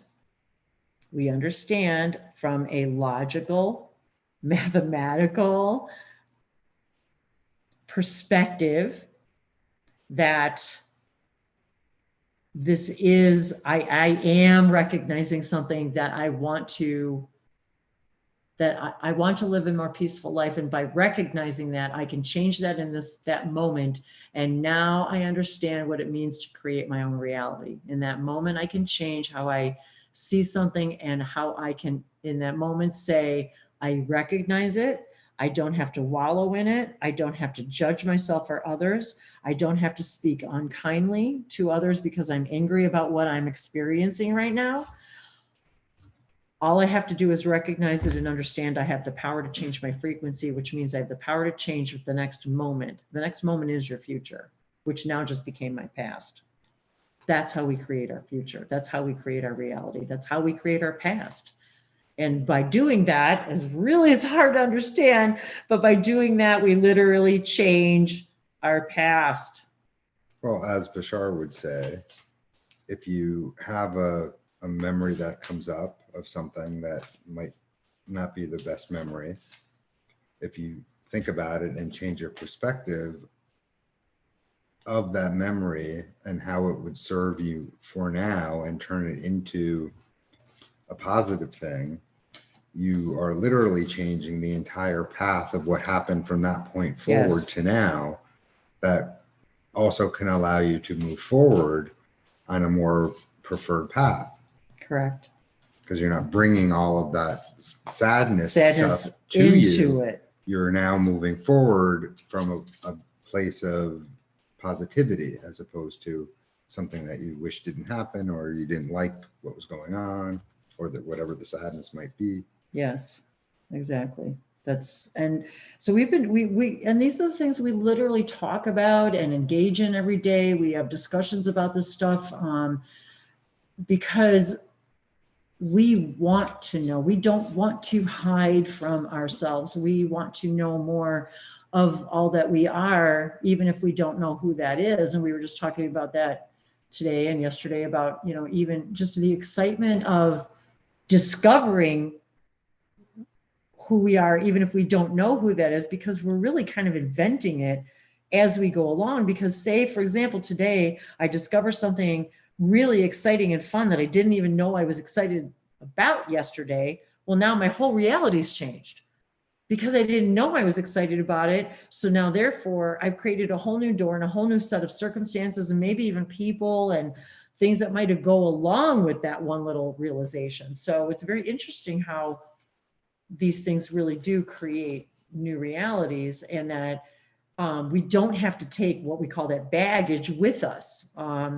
It is a choice, and that includes physical pain and disease and things like that. And I wanted to, and I wasn't really sure how to answer this, but Troy at the very beginning asks, I told you of not being able to speak. You said in a dream, I'm sorry, in sleep, I told you of not being able to speak. You said I had an ulcer near my vagus nerve, which I don't know what that is, you guys. And medically, I really don't know what that is. I suspect probably AJ does. Near my vagus nerve and spine from decades of depression, and it's fatal. I was just like, really? After all this? And now I don't exactly know what that means, but I understand what you mean by it. It's fatal. And really, after all of this, you're like, after maybe going through all of this. But so I find that interesting that we're talking about spine and nerve and strength and depression in our spine, depression. It's interesting how many people have experienced this what would you call this last few months, as many people have experienced it in depression, in that I'm identifying things in my reality I do not prefer. I don't like it. I can't change it. I have no control over it. My circumstances are ruling my happiness. I am putting my happiness, I'm basing all of my happiness on what is happening outside of my world. And that is what the biggest piece of wisdom we came to learn from all this, because we didn't experience it that way by choice. So, but that doesn't make it wrong. It makes it the ability to identify that we're in this dream, for example. Where do we all feel we have no strength, we have no spine, that this situation's fatal, that we have to experience being alone as depressed? Why is it we associate knowing thyself and being within oneself as depression? When we identify something we don't prefer and we stay in the frequency of that which we don't prefer, meaning regret, living in the past, that kind of thing, that changes our frequency. And I forgot where I was going to go with that. Crap. It's like it comes and it goes, like really weird. You have something you want to add to that and save me here? I've got my angels and ancestors cards here. I just wanted to show you guys the back really quick while I'm. You were talking about the idea of having to face being alone. Yes, thank you. In this, and how that can be perceived as a depression. Yes. And with the dream about having some kind of depressive situation relating to the spine and how it is fatal, that I think, well, first of all, if you wish to think of it in that way and in a negative way, that's what you're going to create, an experience of depression and fatal, whatever you want that to represent, could just mean never ending. Yes, and that's what I wanted. That's where they were going with that, is that when we experience something that we don't prefer, we can see it as depressing, meaning I don't like it. Why am I creating this? Why am I allowing these outside forces to make me unhappy? It teaches us that your happiness really does come from within. You have the power to change your moment, that we have proven to ourselves that we can experience that situation differently from others, and that and even the metaphor of being fatal, in that reminding ourselves that you never really die. You don't really, nobody's ever really dying. It's that their physical focus is changing, but we go on always, and that we have the ability to communicate all the time with all of these beings. And this is another very important message to remind ourselves that we have to remind ourselves that nothing, energy is energy. It only transforms. It doesn't stop. It just transforms itself like ice and water and steam. So that whole idea of communication, we're being reminded now in this 2020, we have the ability to communicate with our body, the water in our body. We can talk to our body. We can apply sacred geometry to our body. We can to give ourselves permission to raise our frequency, to become a version of the being that does no longer contain that illness, that dis-ease. It's just a lack of ease within yourself about you believing something that isn't true about yourself. So when we go back and think about the past and something depressing, that we feel crappy inside of ourselves because it's our higher mind telling us, Wendy, we don't agree. We don't agree with how you feel about how you feel about yourself. We can heal enormously. At this point, 2020, we can heal enormously. We can, as much as we got sick in the process, right now we can heal enormously with the speed of light. The speed of light. It was pretty interesting too, because we had been watching a few, I think it was mostly Bashar things, just little bits and pieces. Yeah, little clips. Dreaming. Yeah. And I want to offer another perspective too, just about the idea of having a dream. Dreams could be all kinds of different things, but if you want to think of one dream experience as being another version of yourself in another reality. Yes. Because it doesn't necessarily have to be a message to you for this reality. It could be you experiencing another version. Yes, that's a very good point. Another version of yourself. It could be you in a slightly altered version of what you're experiencing now. It could be you as a different person altogether. But maybe what that dream might be really saying is the other version of you who doesn't prefer to be in that reality is going away to allow the version of you in this reality to have more focus. Yes, that's funny. That's really funny. That's the card. Now that's a card I pulled out of this deck. Whoops. Shield Maiden. Now I have a shield, you guys, and a sword just like this. I look just like her, actually. Sure, you have a sword. I'm gonna dress like this one of these days, you guys, just like her. I'm gonna do that. I actually have a shield and a sword from Dave, just like this. Make plans and focus. It's time, you guys. It's time. It's time to make plans and focus. And take what we've learned from this experience over the last few months and make plans and start focusing on what it is that you truly desire. Where do you need self-healing? As Elena said, this is the year where we discover we have the power, the strength, the spine. I want to remind everybody about the number 33 and 33 vertebrae and the 33rd parallel and 33 divine number and the Trinity, the double Trinity. This is the 6th month this month. What else do we want? The hexagon, 6 sides, the star. Earth Star just talked about a technique that helps with the vagus nerve, and it has to do with breathing. And it's sort of funny because you use breathing to connect better. And we were just having a conversation yesterday with AJ about breathing and about deep breathing, about learning how to breathe more deeply. And very funny because the breath is the way to connect. The breath, we were talking the other day, a couple weeks ago, about paying attention to that little space between the breath, between when you inhale and exhale and inhale.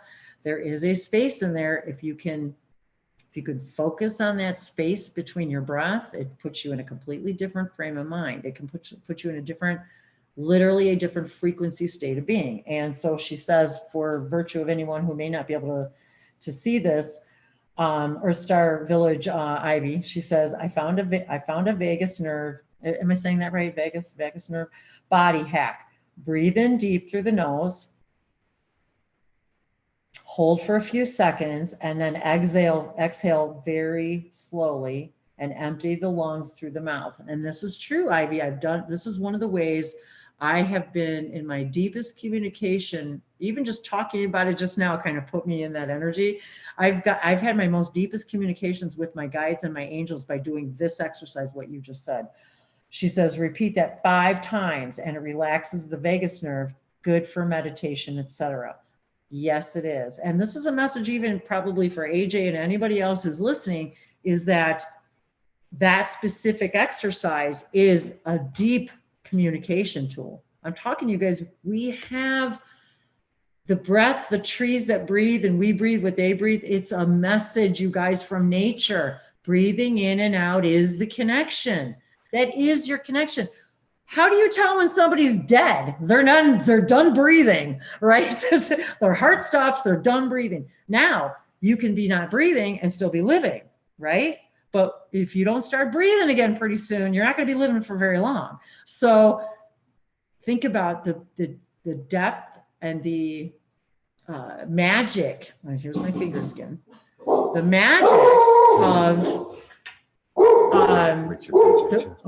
of the breath.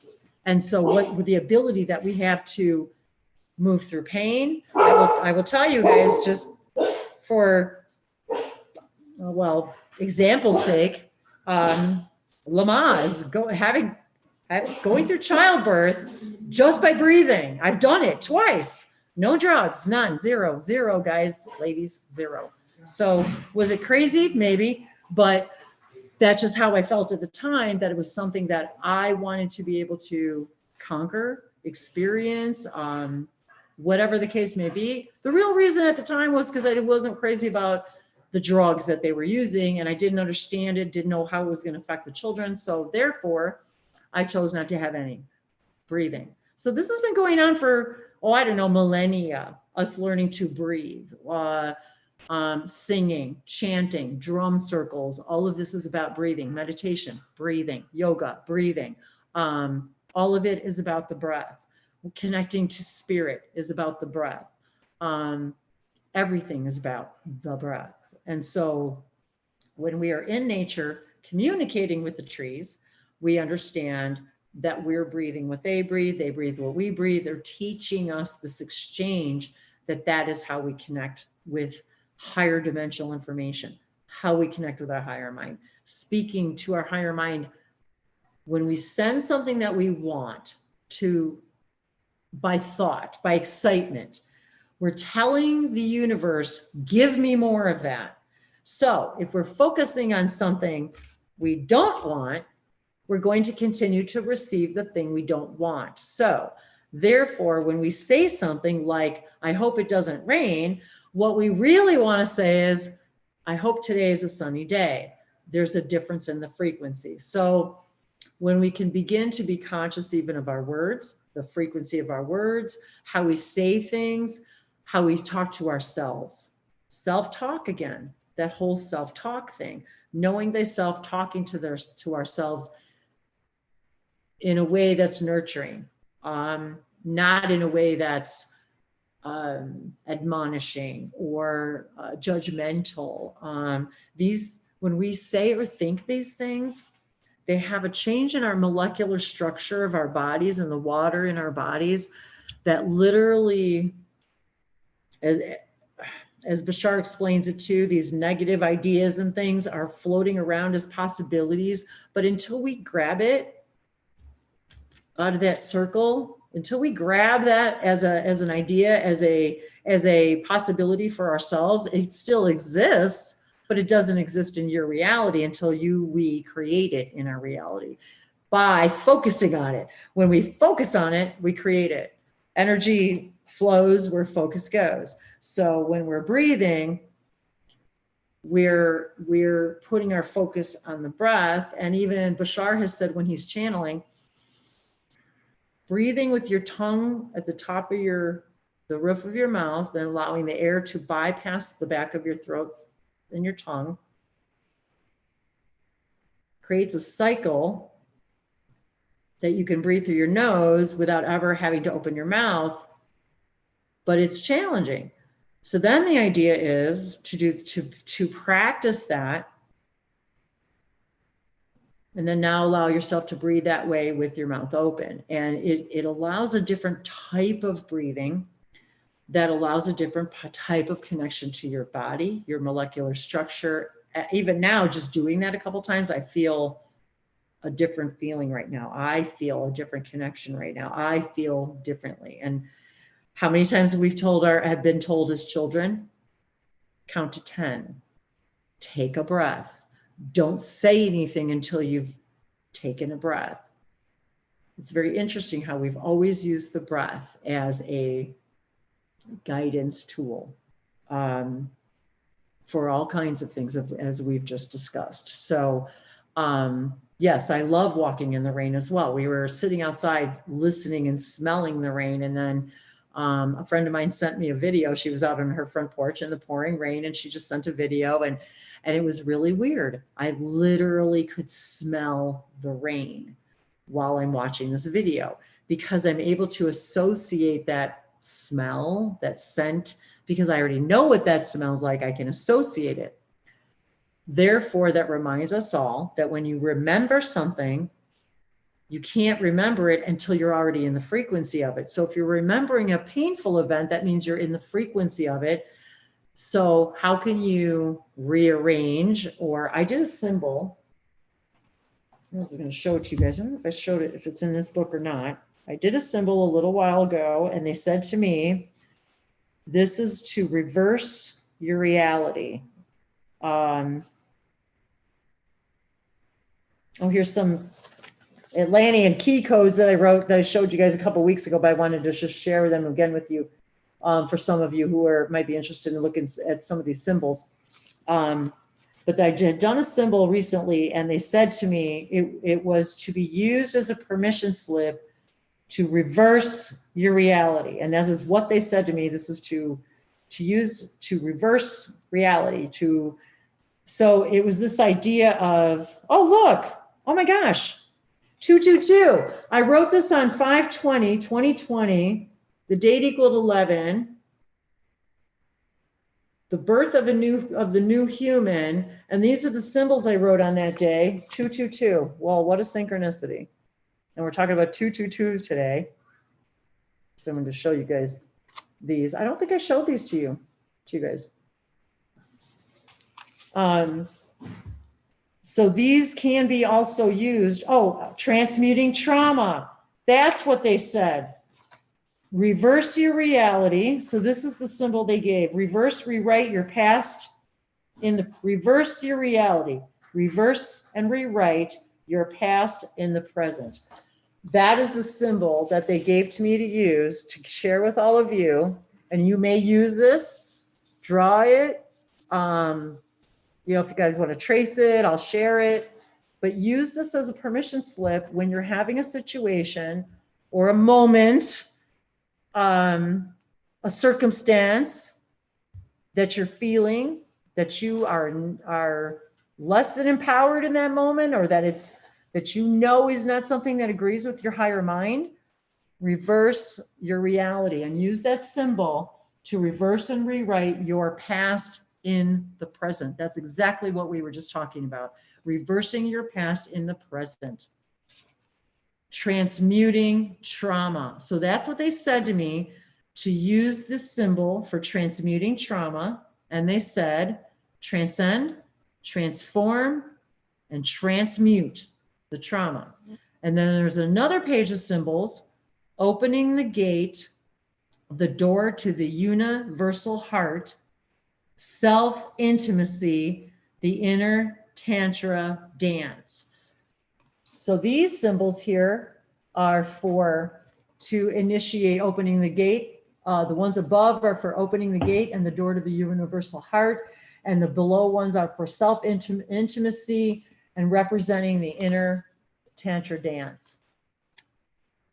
So utilizing, and there's another version of that transmuting symbol. It's a little closer, tighter together.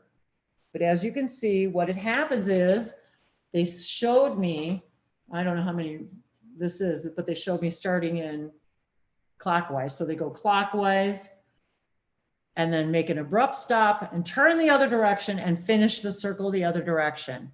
Reverse your reality. Use this for transmuting trauma in that moment. That is exactly why they guided me to share these. I have not shared these with anybody yet, except maybe Dave, and I don't even know if I shared them with him, but but he was there when I was writing them. So utilize these symbols for all. These are for all of you to utilize to allow this to take place for you, transmuting your trauma. Where do you need to breathe in these symbols and change your past from your present?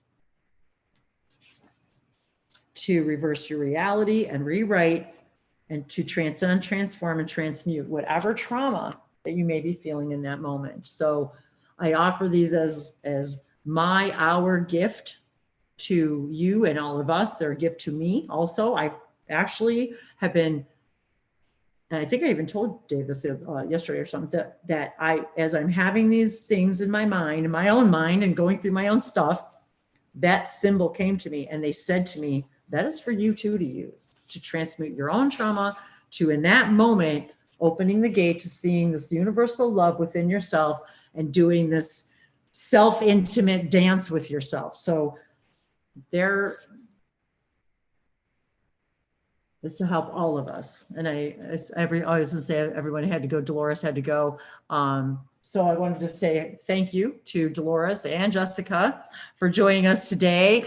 And for all of you who hopped in the room today, it's so good to see all of you. It's so wonderful. I love it.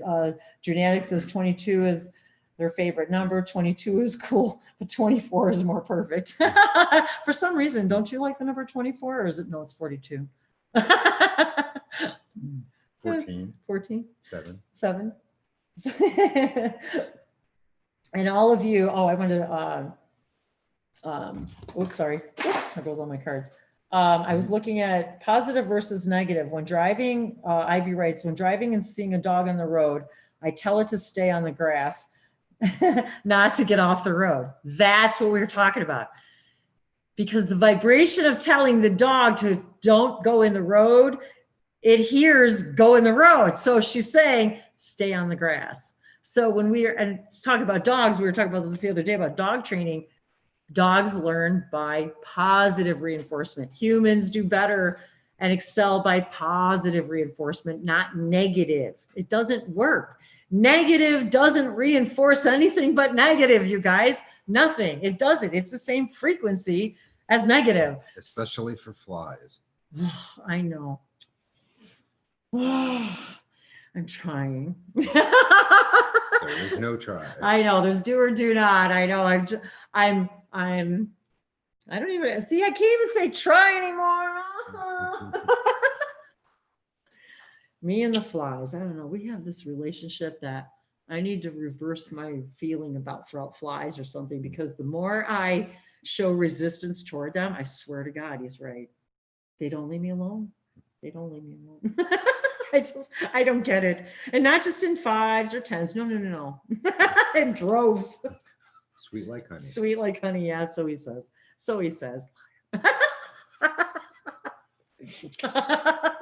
flies think so. The flies think it. Yes, they do. Blue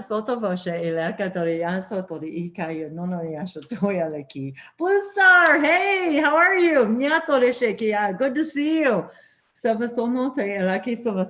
don't know who's talking and who's saying what, but these are our communications from our guides. And so it's probably getting long on time. How we doing? Yeah, we should probably get going here. So if any of you guys every week, if you want to hop in our room, please do feel free to. You don't have to dress up, but boy, we sure would love it if you did. Come and surprise us. Wear something fun, bring something fun. Tell us your story about it.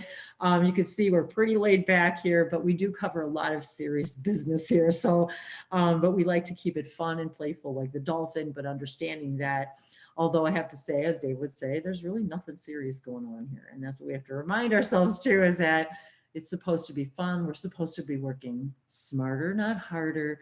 We're supposed to be in joy And how is it that we can together share these experiences and these light languages and these oracle readings and crystals and all these things?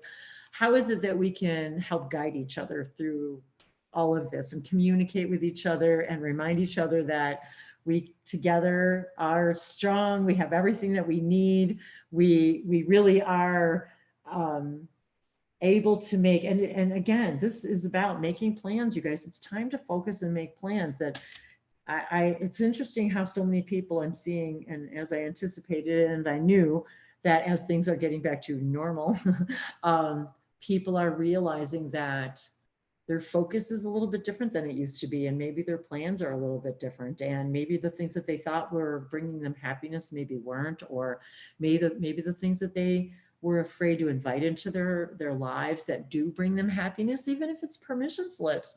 If you're maybe you're afraid to do something fun or exciting or silly.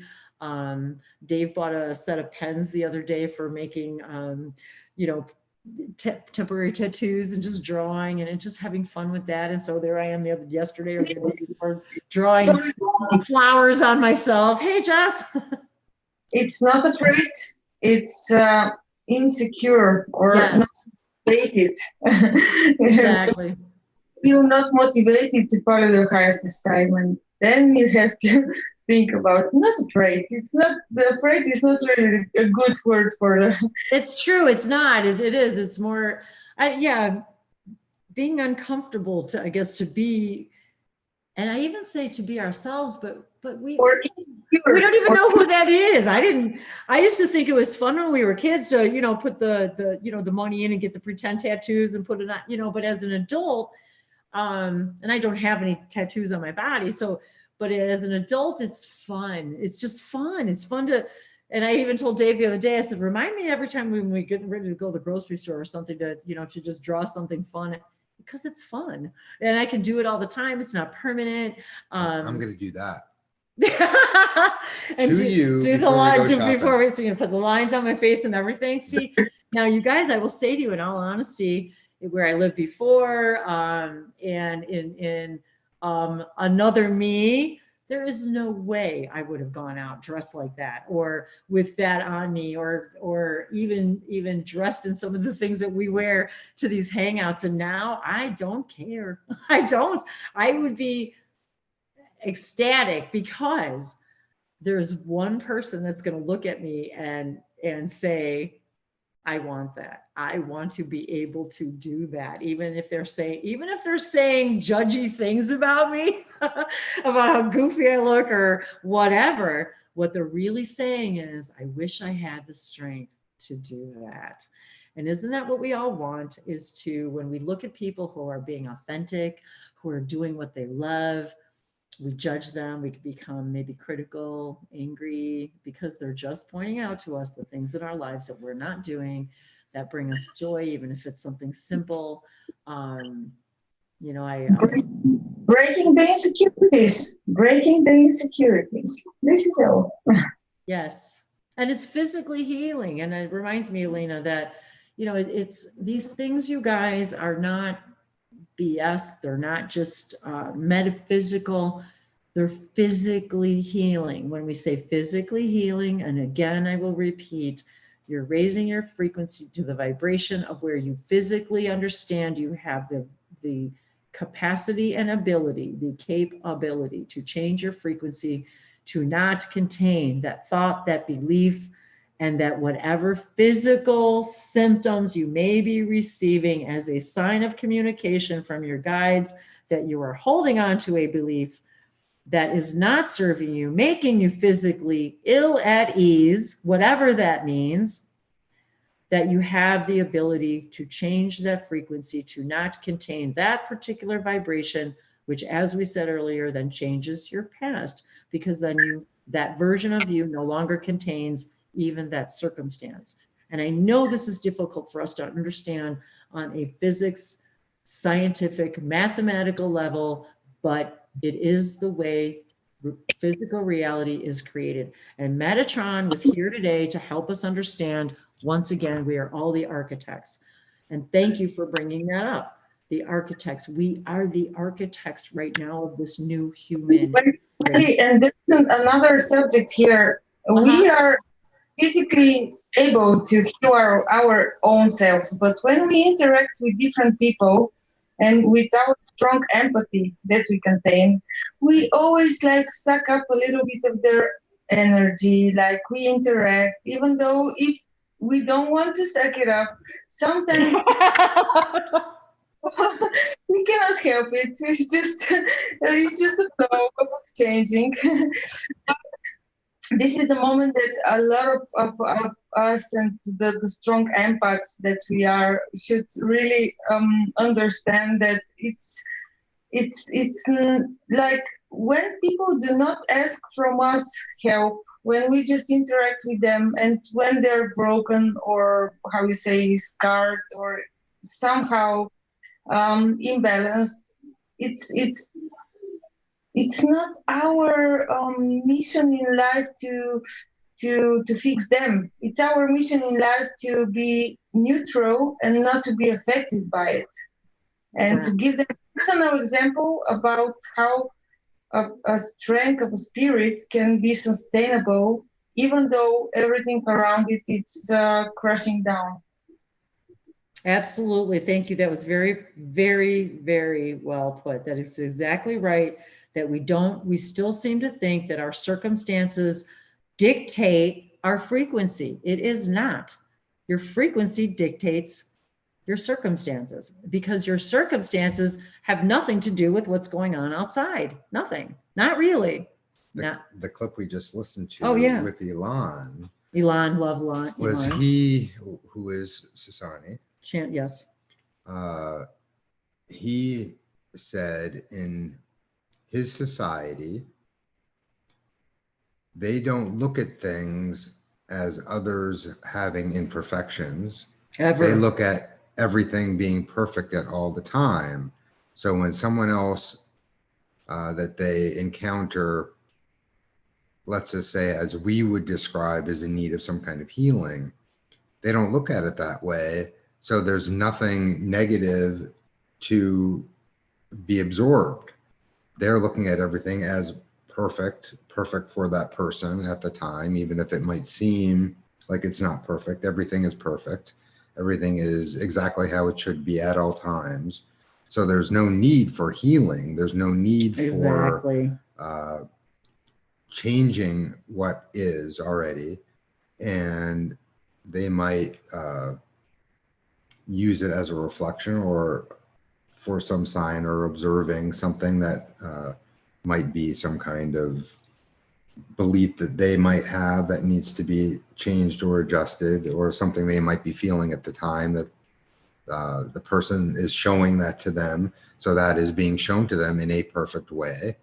So the concept of having to heal doesn't really exist for them. That's a very, very good way to put it. And that's exactly how they feel. And even Bashar said, and even your Jesus understood this. He said, I am not doing anything. Your belief is healing you. I am the facilitator of helping you believe that. That is what we do. We're just here to help each other, all of us, help you believe you can. Because if you believe you can, then you can. It's that simple. And it is that simple. And that's what he tried to say. Don't follow me. You are me. Be me. Be like me, because you are me. You believe I am not. Therefore, we are not the same, but we are the same.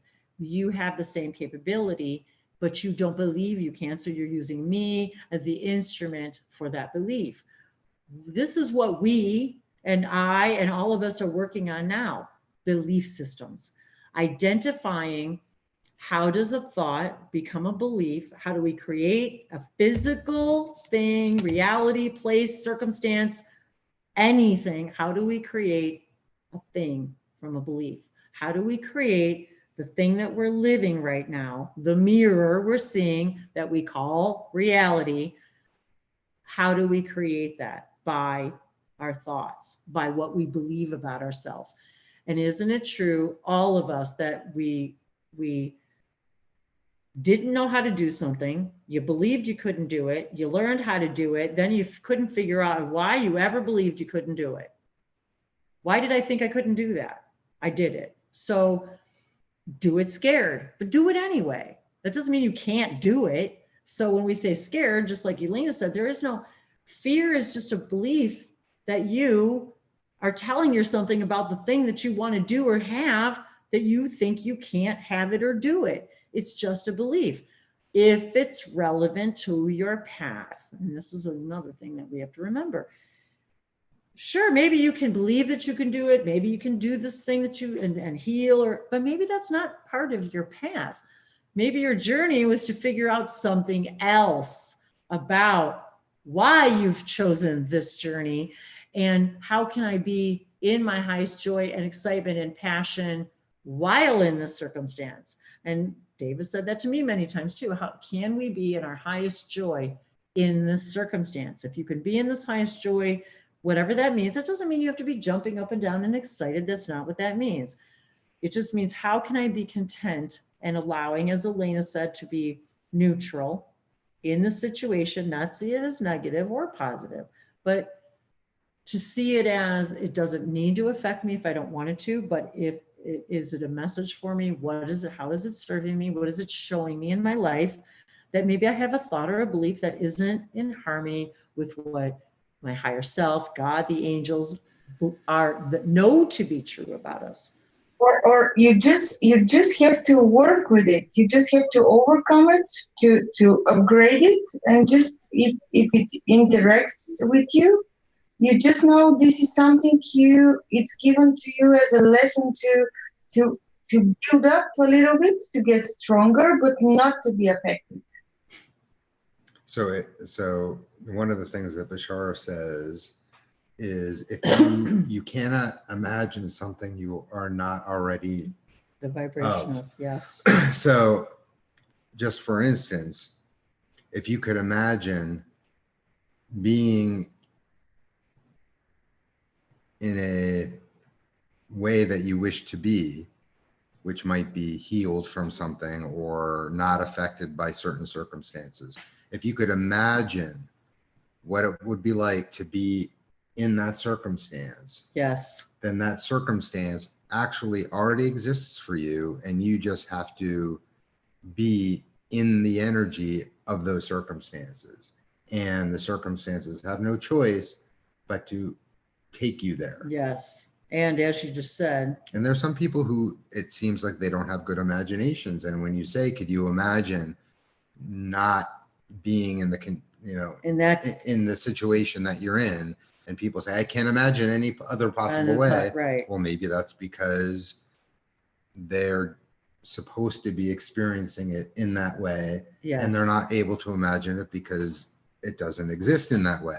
But if you could imagine it, and you could use any form of your imagination to come up with some kind of scenario that you prefer, if you can imagine it, there's a way to get there.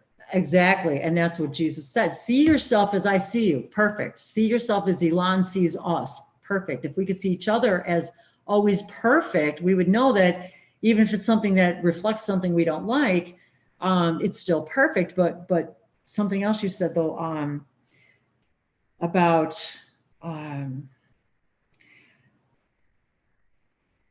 seeing yourself doing the things, living the life, the where, the what, the how, just seeing that picture of you doing the things that you want to be doing, that do not contain those things that you don't want. As Bashar and Dave just said, that by doing that, you are already in the vibration, because you can't be in the vibration to even think about it unless you're already there. So if you're again saying, I can't even imagine myself not in that, not being that way, then you're not in that vibration. So then again, these are all very fine lines of things that we came to experience on a higher level that there aren't always explanations for that are obvious, but yet so one would have to ask ourselves, if I'm exploring this theme, whatever it may be, maybe it's not the theme I'm supposed to change.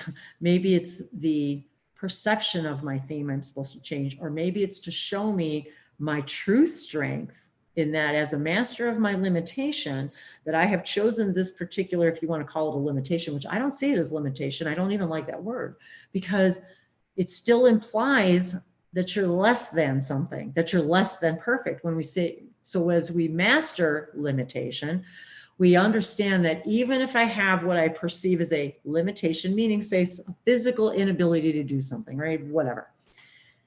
That's not necessarily a limitation. It's actually a gift to show us, where our true strength lies and the true theme we came to explore.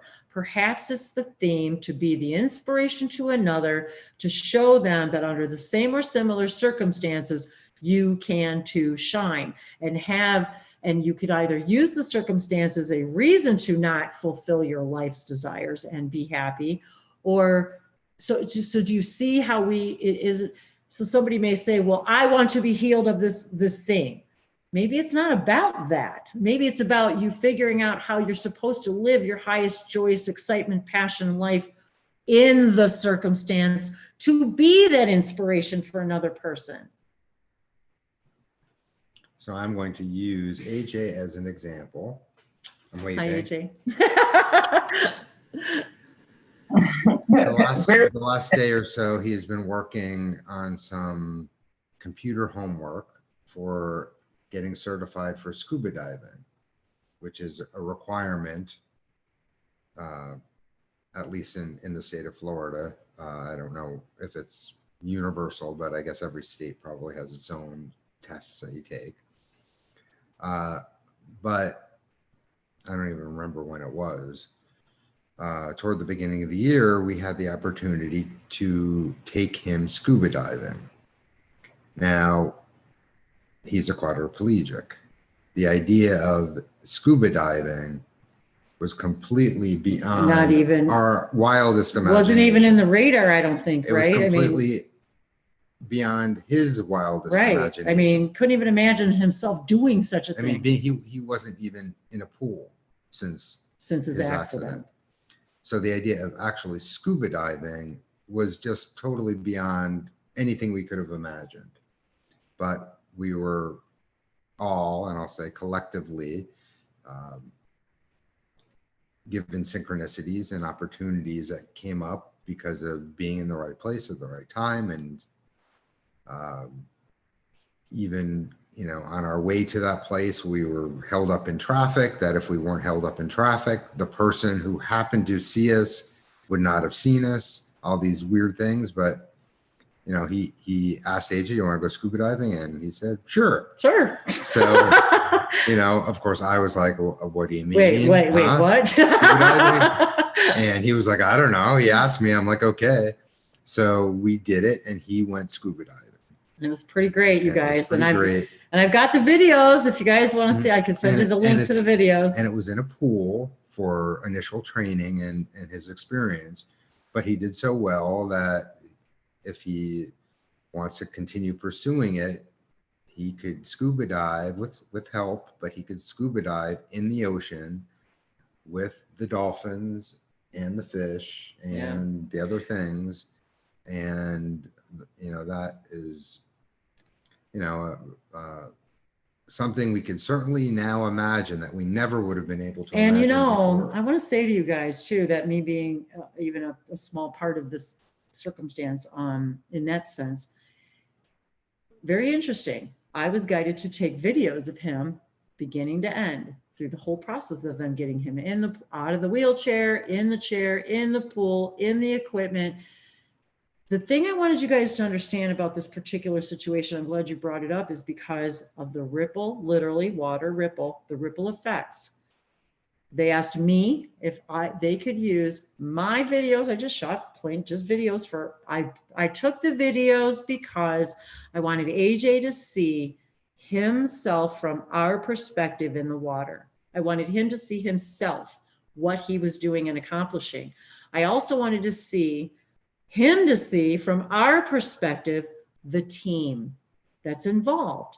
because I will say to you guys a couple of things about this, the ripple effects, that because of him wanting to scuba dive, the ripple effects, they're comprising a team of people now, because AJ is now directly responsible for training people how to take people in the pool who are quadriplegic. He's responsible for teaching a whole team of trained divers, you guys. These are trained divers, ex-Navy SEALs, ex-military, veterans. He's opening this opportunity, helping other people open up this opportunity to other people in his circumstances who never thought that they could do the same thing, proving to himself and others that it can be done. But in addition to that, they've asked me on the site that does this program to use my videos as a link to my videos to use as their example, like of training. They're now in process for their training and for training their instructors how to work with people like AJ. AJ has to have a minimum of special a diving team, knowing how to deal with everything that has to do with a person that's a quadriplegic, meaning no feeling from here down. And he really can't move his neck much either. Not much face, so not much peripheral vision. So they have to take all of this into consideration. The vision, the lack of peripheral vision, that he can't move his head, that there's the possibility he may need to cough. There's all these things that go into this, that very meticulous training is being involved with the Veterans Association. The Veterans Association, you guys, the VA. So this could have literally ripple effects across the entire Veterans Association because of one person's willingness to say, yeah, I'll do this, because they don't have anybody else in his particular situation to train with. And they may be very well responsible for having the diving team being trained and to be able to have a facility potentially in my dream world, potentially a place where other people such as AJ and other people like him who may not be able to swim or get in the water at all, to be able to experience this once again and to be able to train a team of people to be able to do this with people on a regular basis, and we're even right here in the Miami, Fort Lauderdale area. And then I will provide links to you guys of the people who are handling this. And if you know of other people who might be in need of this particular service, they're not even based out of, where is he based out of, Colorado? I've forgotten already, I'm sorry. But anyway, I'll find links for you guys. But they're training local people. But they're training local people, yes, so that they can do this locally. So perhaps there will be others who, even if they don't want to go on to scuba diving in the ocean necessarily, maybe it's just that they get to get in the pool, you know? And I will say to you guys, my sister, hey, Sen, if she's watching, my sister is also paralyzed on the right half of her body, right? So this is all synchronicities, believe me. But, which has been 10 years now, and on her whole right side of her body. And now this happened as an adult, and she had to learn how to walk and write and all that. She does talk fine, but it changed her whole life. 333. At 333. 333, you guys, look it up. 33. We were just talking about the number 33 and the 33rd parallel, 333. That's important. 333 and 333. So all of these things are connected. This is why we come to do these things, to help us all explore that everything's connected, and that these stories and that all of this is an example that even reminds me, and I said this to Dave too, and I think about my sister, and I think about AJ, and I think about when I'm whining and complaining about the things that I can't do. Really? The things I can't do? So I'm reminded now, like, what a blessing it is that I can clean and do laundry and cook and do all the things that we may not be our highest joy, but as we can say, can we be in our highest joy doing those things? Because if we're doing it from a place of gratitude, that I'm an appreciation for this stuff, that I can physically do these things, this is what this has also taught me. And I have a daily reminder of this. So does it present challenges in all of our lives? Of course it does. But yet there we are again. being guided and shown that it's about our belief system. If you believe it, you can do it. It is, seeing is not believing, you guys. Believing is seeing. You cannot see something you don't believe is possible. You can't. And so did that even occur to them? No.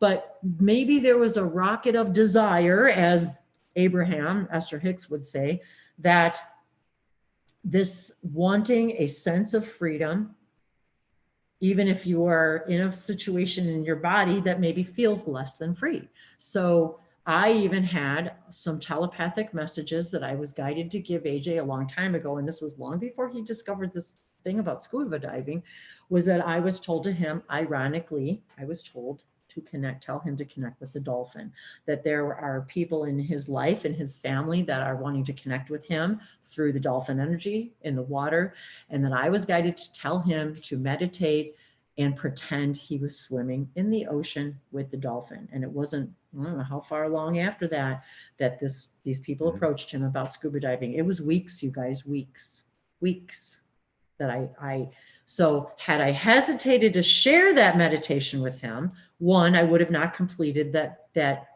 circuit to initiate that from them being in the frequency of everything Dave just said about if they wouldn't have been late that day, they wouldn't have seen that person. That's how that worked out.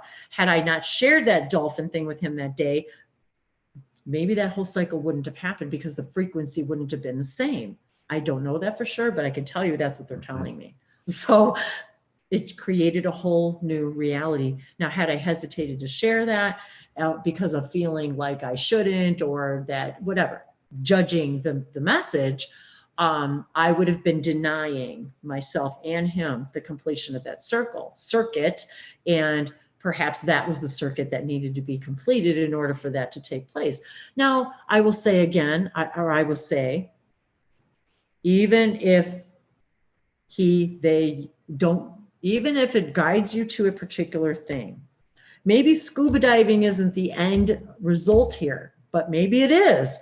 The point is what is the process and the experience helping and teaching?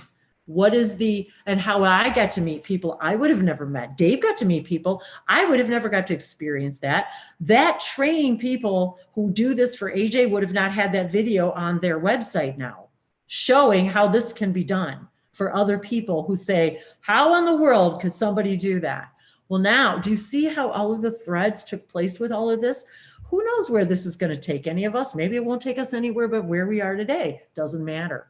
It's about the frequency. It may have nothing to do with us. Exactly. It might be meaning to help others exactly be able to experience that same thing, and we're done with it. And maybe this will take AJ on a different path. Maybe it's got nothing to do with scuba diving. Maybe it's something that's going to take him on a whole new path but if he didn't start with the scuba diving, he would have never been able to be on that stepping stone.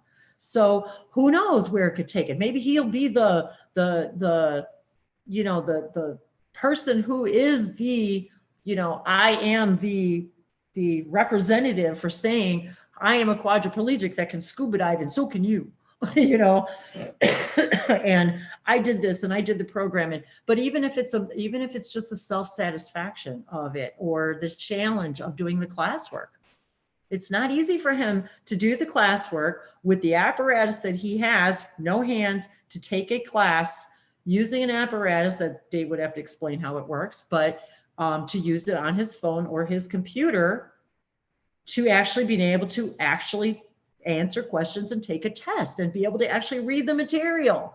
This is not easy, but it's a choice. So even if it's the self-satisfaction of even just doing the work or whatever, it is not mine or our business, if you will, to know any of this. And it doesn't matter. We as humans are and I'm just as guilty as everyone else, I need to know. I need to know what's going to happen. I want to know why. I want to know when. I want to know where. We aren't designed to do that. Let your higher mind bring it to you, and just even if your desire is peace, freedom, happiness, meeting people, having people to share your life with. Even if that's all you're putting out there, let the world, let your universe and your higher self fill in the details for you, like bringing swimming to AJ. So it isn't always about the thing. It's about the vibration of the thing and where it's going to take you, and to follow the threads. And when you get a message or an animal guide, to look it up. Look up 222, look up, Dolphin. I homework for all of you. Look up the dolphin energy, look up the dolphin animal guide and see what messages are there for you. And maybe if you feel like it, let us know what you found out. Come in these hangouts and join us. Again, these are open for everybody to join and participate. I love when you guys join us. I love Jessica and when she shares, and just her energy, and Elena and all of you, and in the chats out here, just knowing you're here. And thank you. Yes, it is. It is a beautiful story. And I have to say that,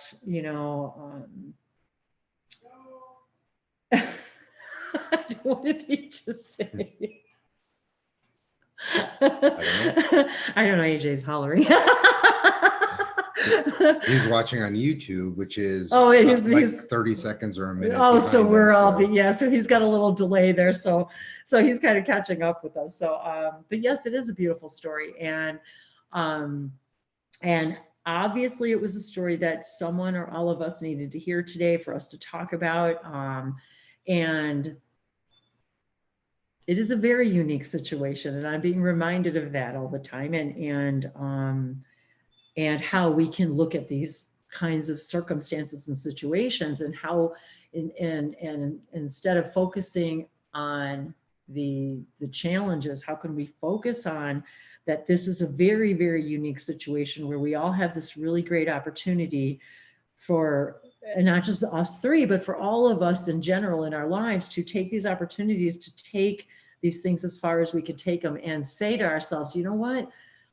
Okay, how can I take this situation that I have chosen to pursue this theme, whatever this theme is, and how can I take this and master this limitation, if that's what I want to call it, and how can I take this very, very unique experience and understand the ripple effects and how we can help so many other people just by participating in life, and even sharing that information with you guys, or someone, or the people that AJ gets to share it with his friends, and his sense of accomplishment, to be a true inspiration to all of us and to others. And how we talk about how I like watching these shows like The Voice and America's Got Talent and all these Got Talent shows, because they're inspirational. They show us all that we go beyond what we believe are limitations for ourselves. We literally are here to show ourselves limitations so that we can master the limitation, whatever that means. That doesn't mean changing it necessarily. It means mastering it. There's a difference. And when we can discover what that really means, there's peace in that, there's joy in that, there's passion in that, and understanding that how many times have I said, why would I create a reality I don't prefer? Well, it's to show you that a lot of things, and one of them is that you have this unique perspective and ability to inspire others, or grow and learn spiritually as a being, in a way we couldn't any other way. And this isn't just about me and us, it's about all of you. It's about us globally, what we've all been going through globally.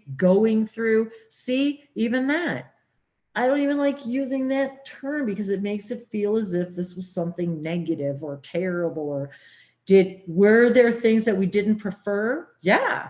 Were there things that we're going to prefer out of this? You bet. So that is, we can look at it either way. Am I diminishing the pain and suffering and sorrow and loss? Absolutely not. That's not what's going on here. It's about accepting that we have collectively chosen this path to reverse a human trauma. Let's just put it that way. Reverse them all. As Cryan said, as we talk about all the time, forget everything you ever knew. Boy, am I learning that. And I even said to Dave that, I said, you know what? We were talking the other day about, and we brought this up in Hangouts before about Cryan and talking about if you woke up every day and your furniture, if the furniture moved every day. Well, you know what? My furniture is moving every day and every night. It's like, so, but the thing is that I was asking for that somehow, some way, energetically, I was asking for that challenge, that limitation, if you will, so that I could master it.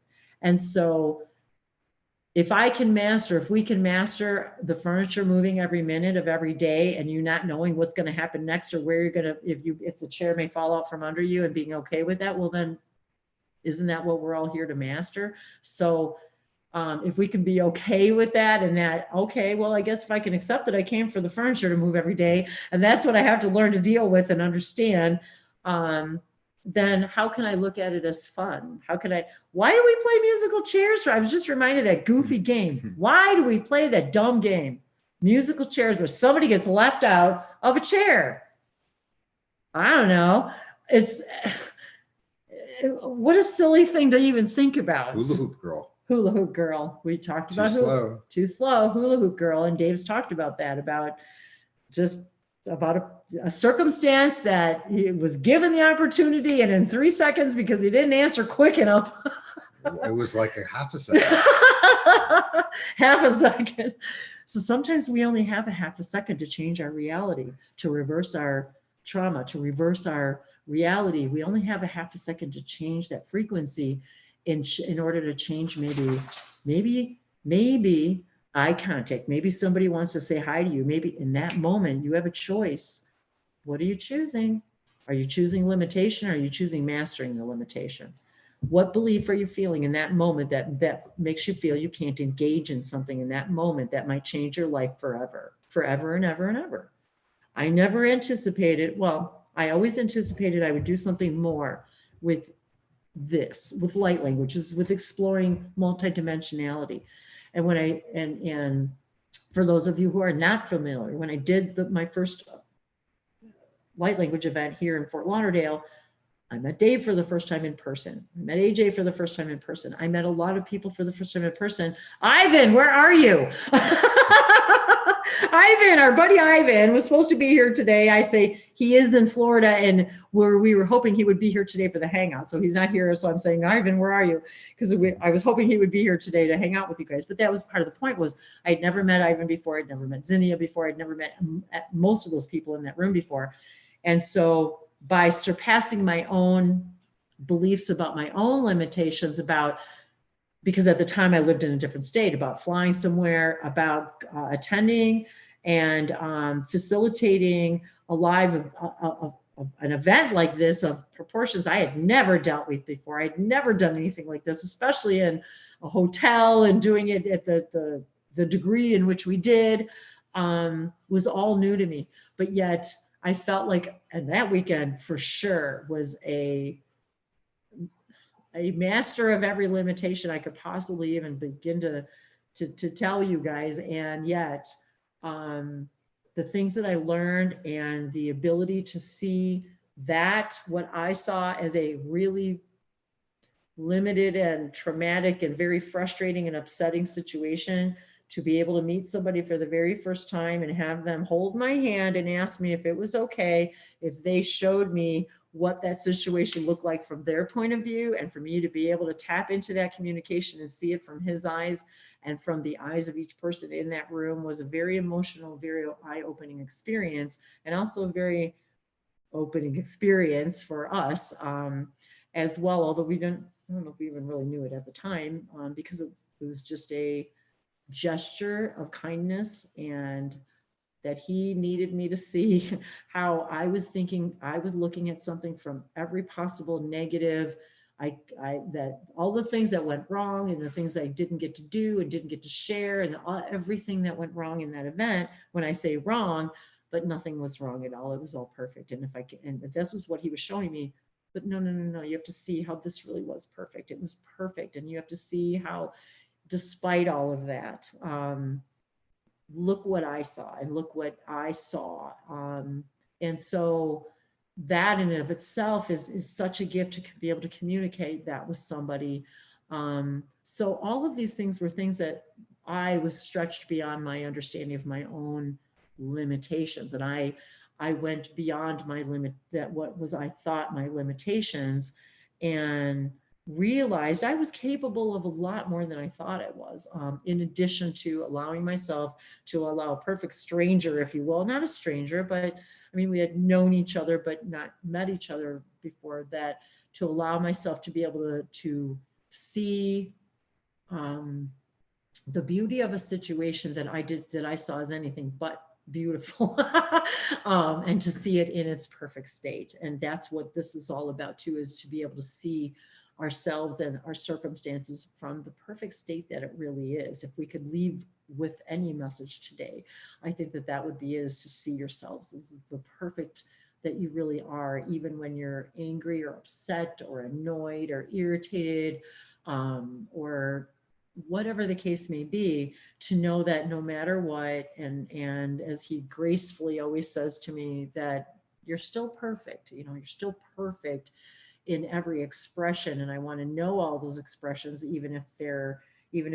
you don't, you know, feel that you're being at your highest. And so I think that that's what we need to see in all of us as humans, is seeing the perfection in each other, and to allow each other to show each other the perfection in another and in another circumstance, and how they can transcend and transform from that circumstance, by being the inspiration to and from another, I think is really the biggest gift that I was always shown, was to allow someone to see their inner light and their gifts and their abilities when they can't, is the biggest gift that we can give each other. And I do know, I don't want to use the word hope anymore.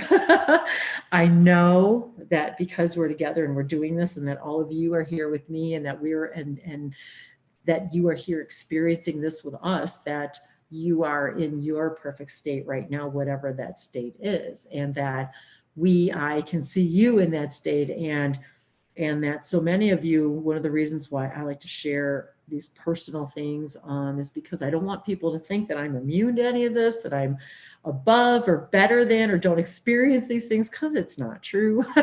And yet to be able to still see the perfection in these things, to be reminded of the perfections of these things, and to truly, and I will say it, I truly have never met anybody who's as open-minded and kind and considerate and thoughtful, and just the ability to see the perfection in circumstances and situations,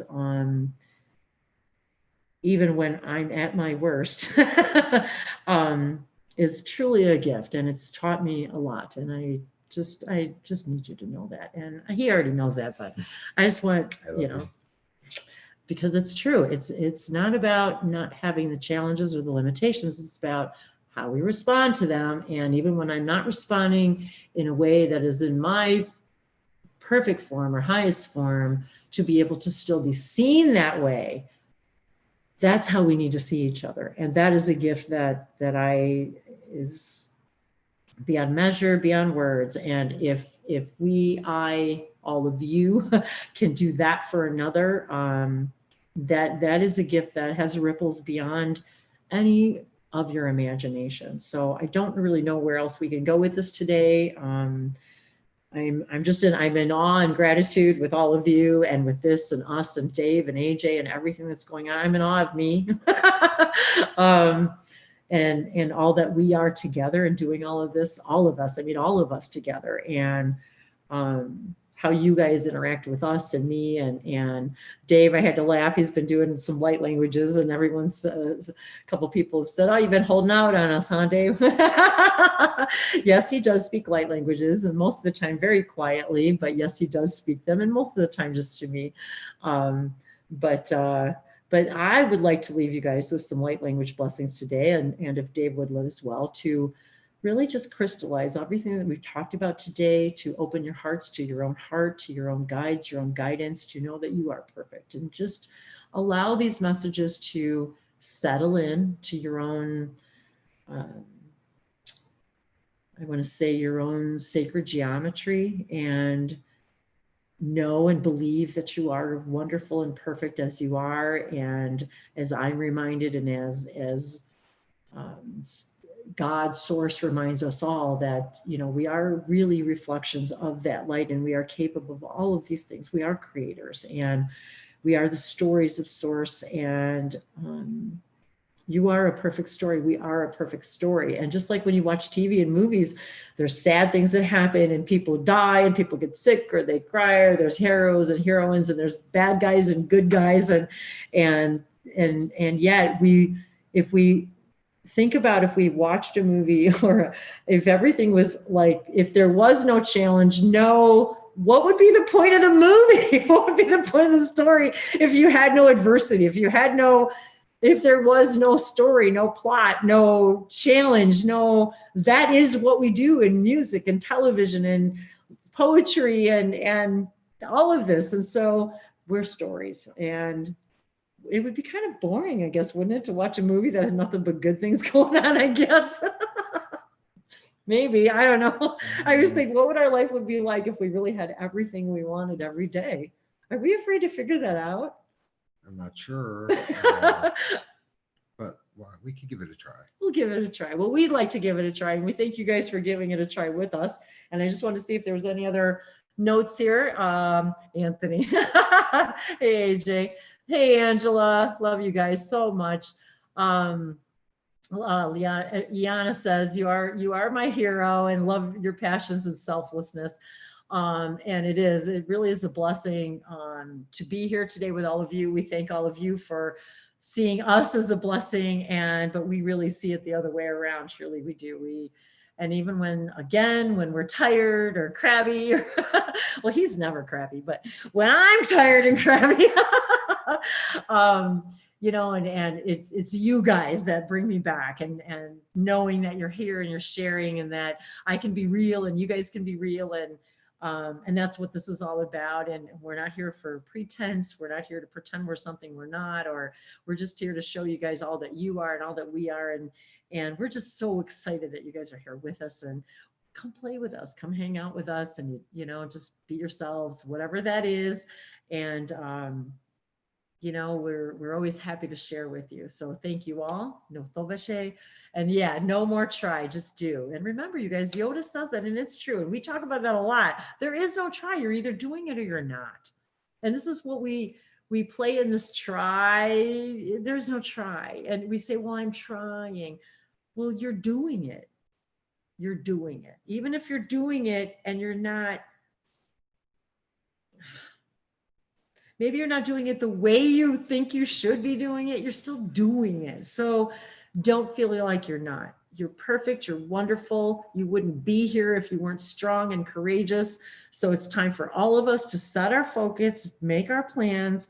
And when we say make a plan, maybe the plan needs to be nothing more than every day I just plan to be as open to my guides as I can be, to plan to be as peaceful I can be as in this moment, to plan to not worry, to be grateful, to plan that tomorrow is going to be an amazing, magical moment, day, to plan that you will live a life of your passions and your desires, and know that you are supported fully no matter what, and to believe that.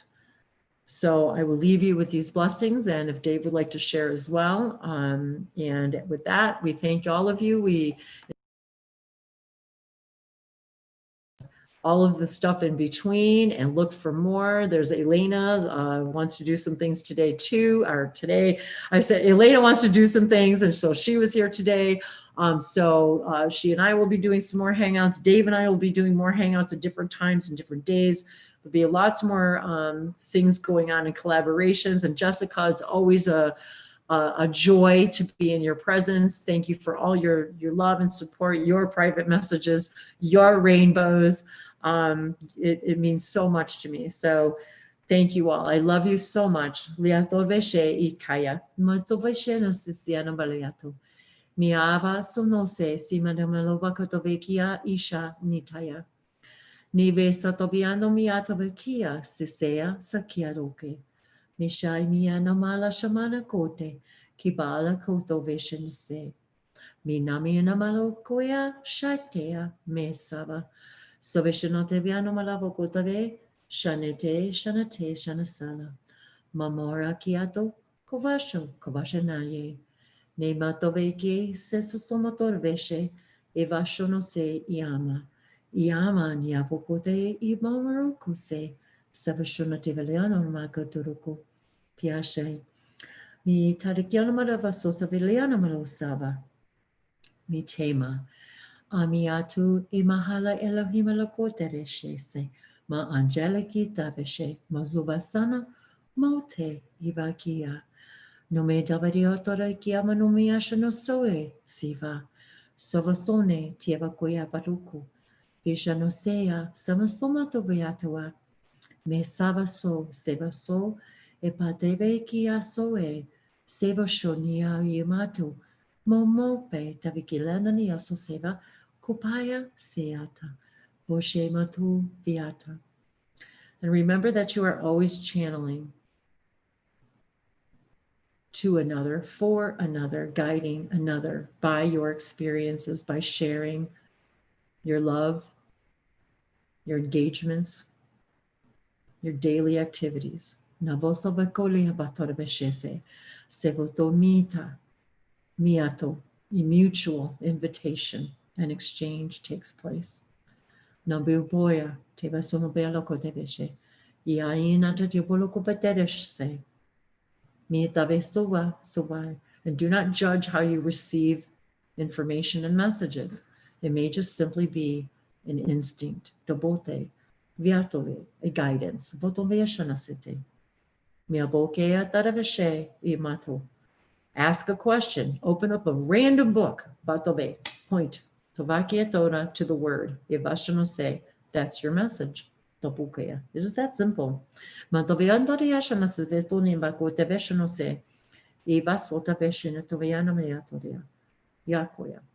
Everything is a synchronicity when you see it that way.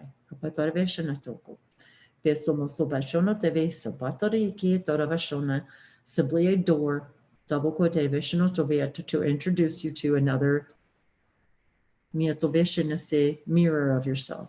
And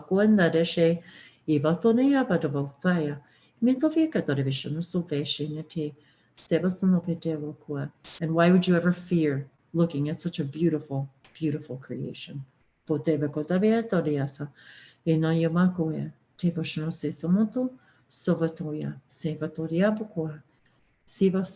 See, feel the beauty you see in another.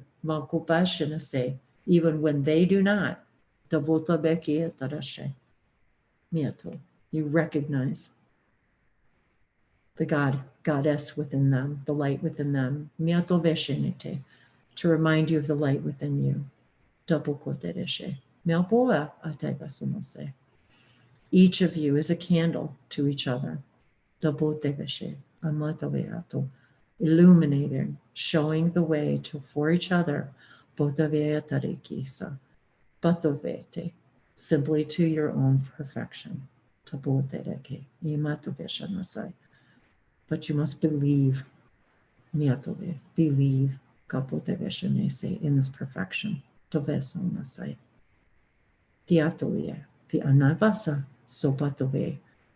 And this is where the magic is created, within the belief. Inaya ite kialose. Miana, mahala, namaste, kiose. Nishotoya. Nisavatore, kielatori, imachavashno suvesena, ila inate, ikyotarovashe, simasove, shinase, nibariku, nayana, itea, sete, shimatiato. Taena tu kaane na taena ta tu anati tae kana tu anata tae na tae tu anata ena ta. I love you. I love you. I love you.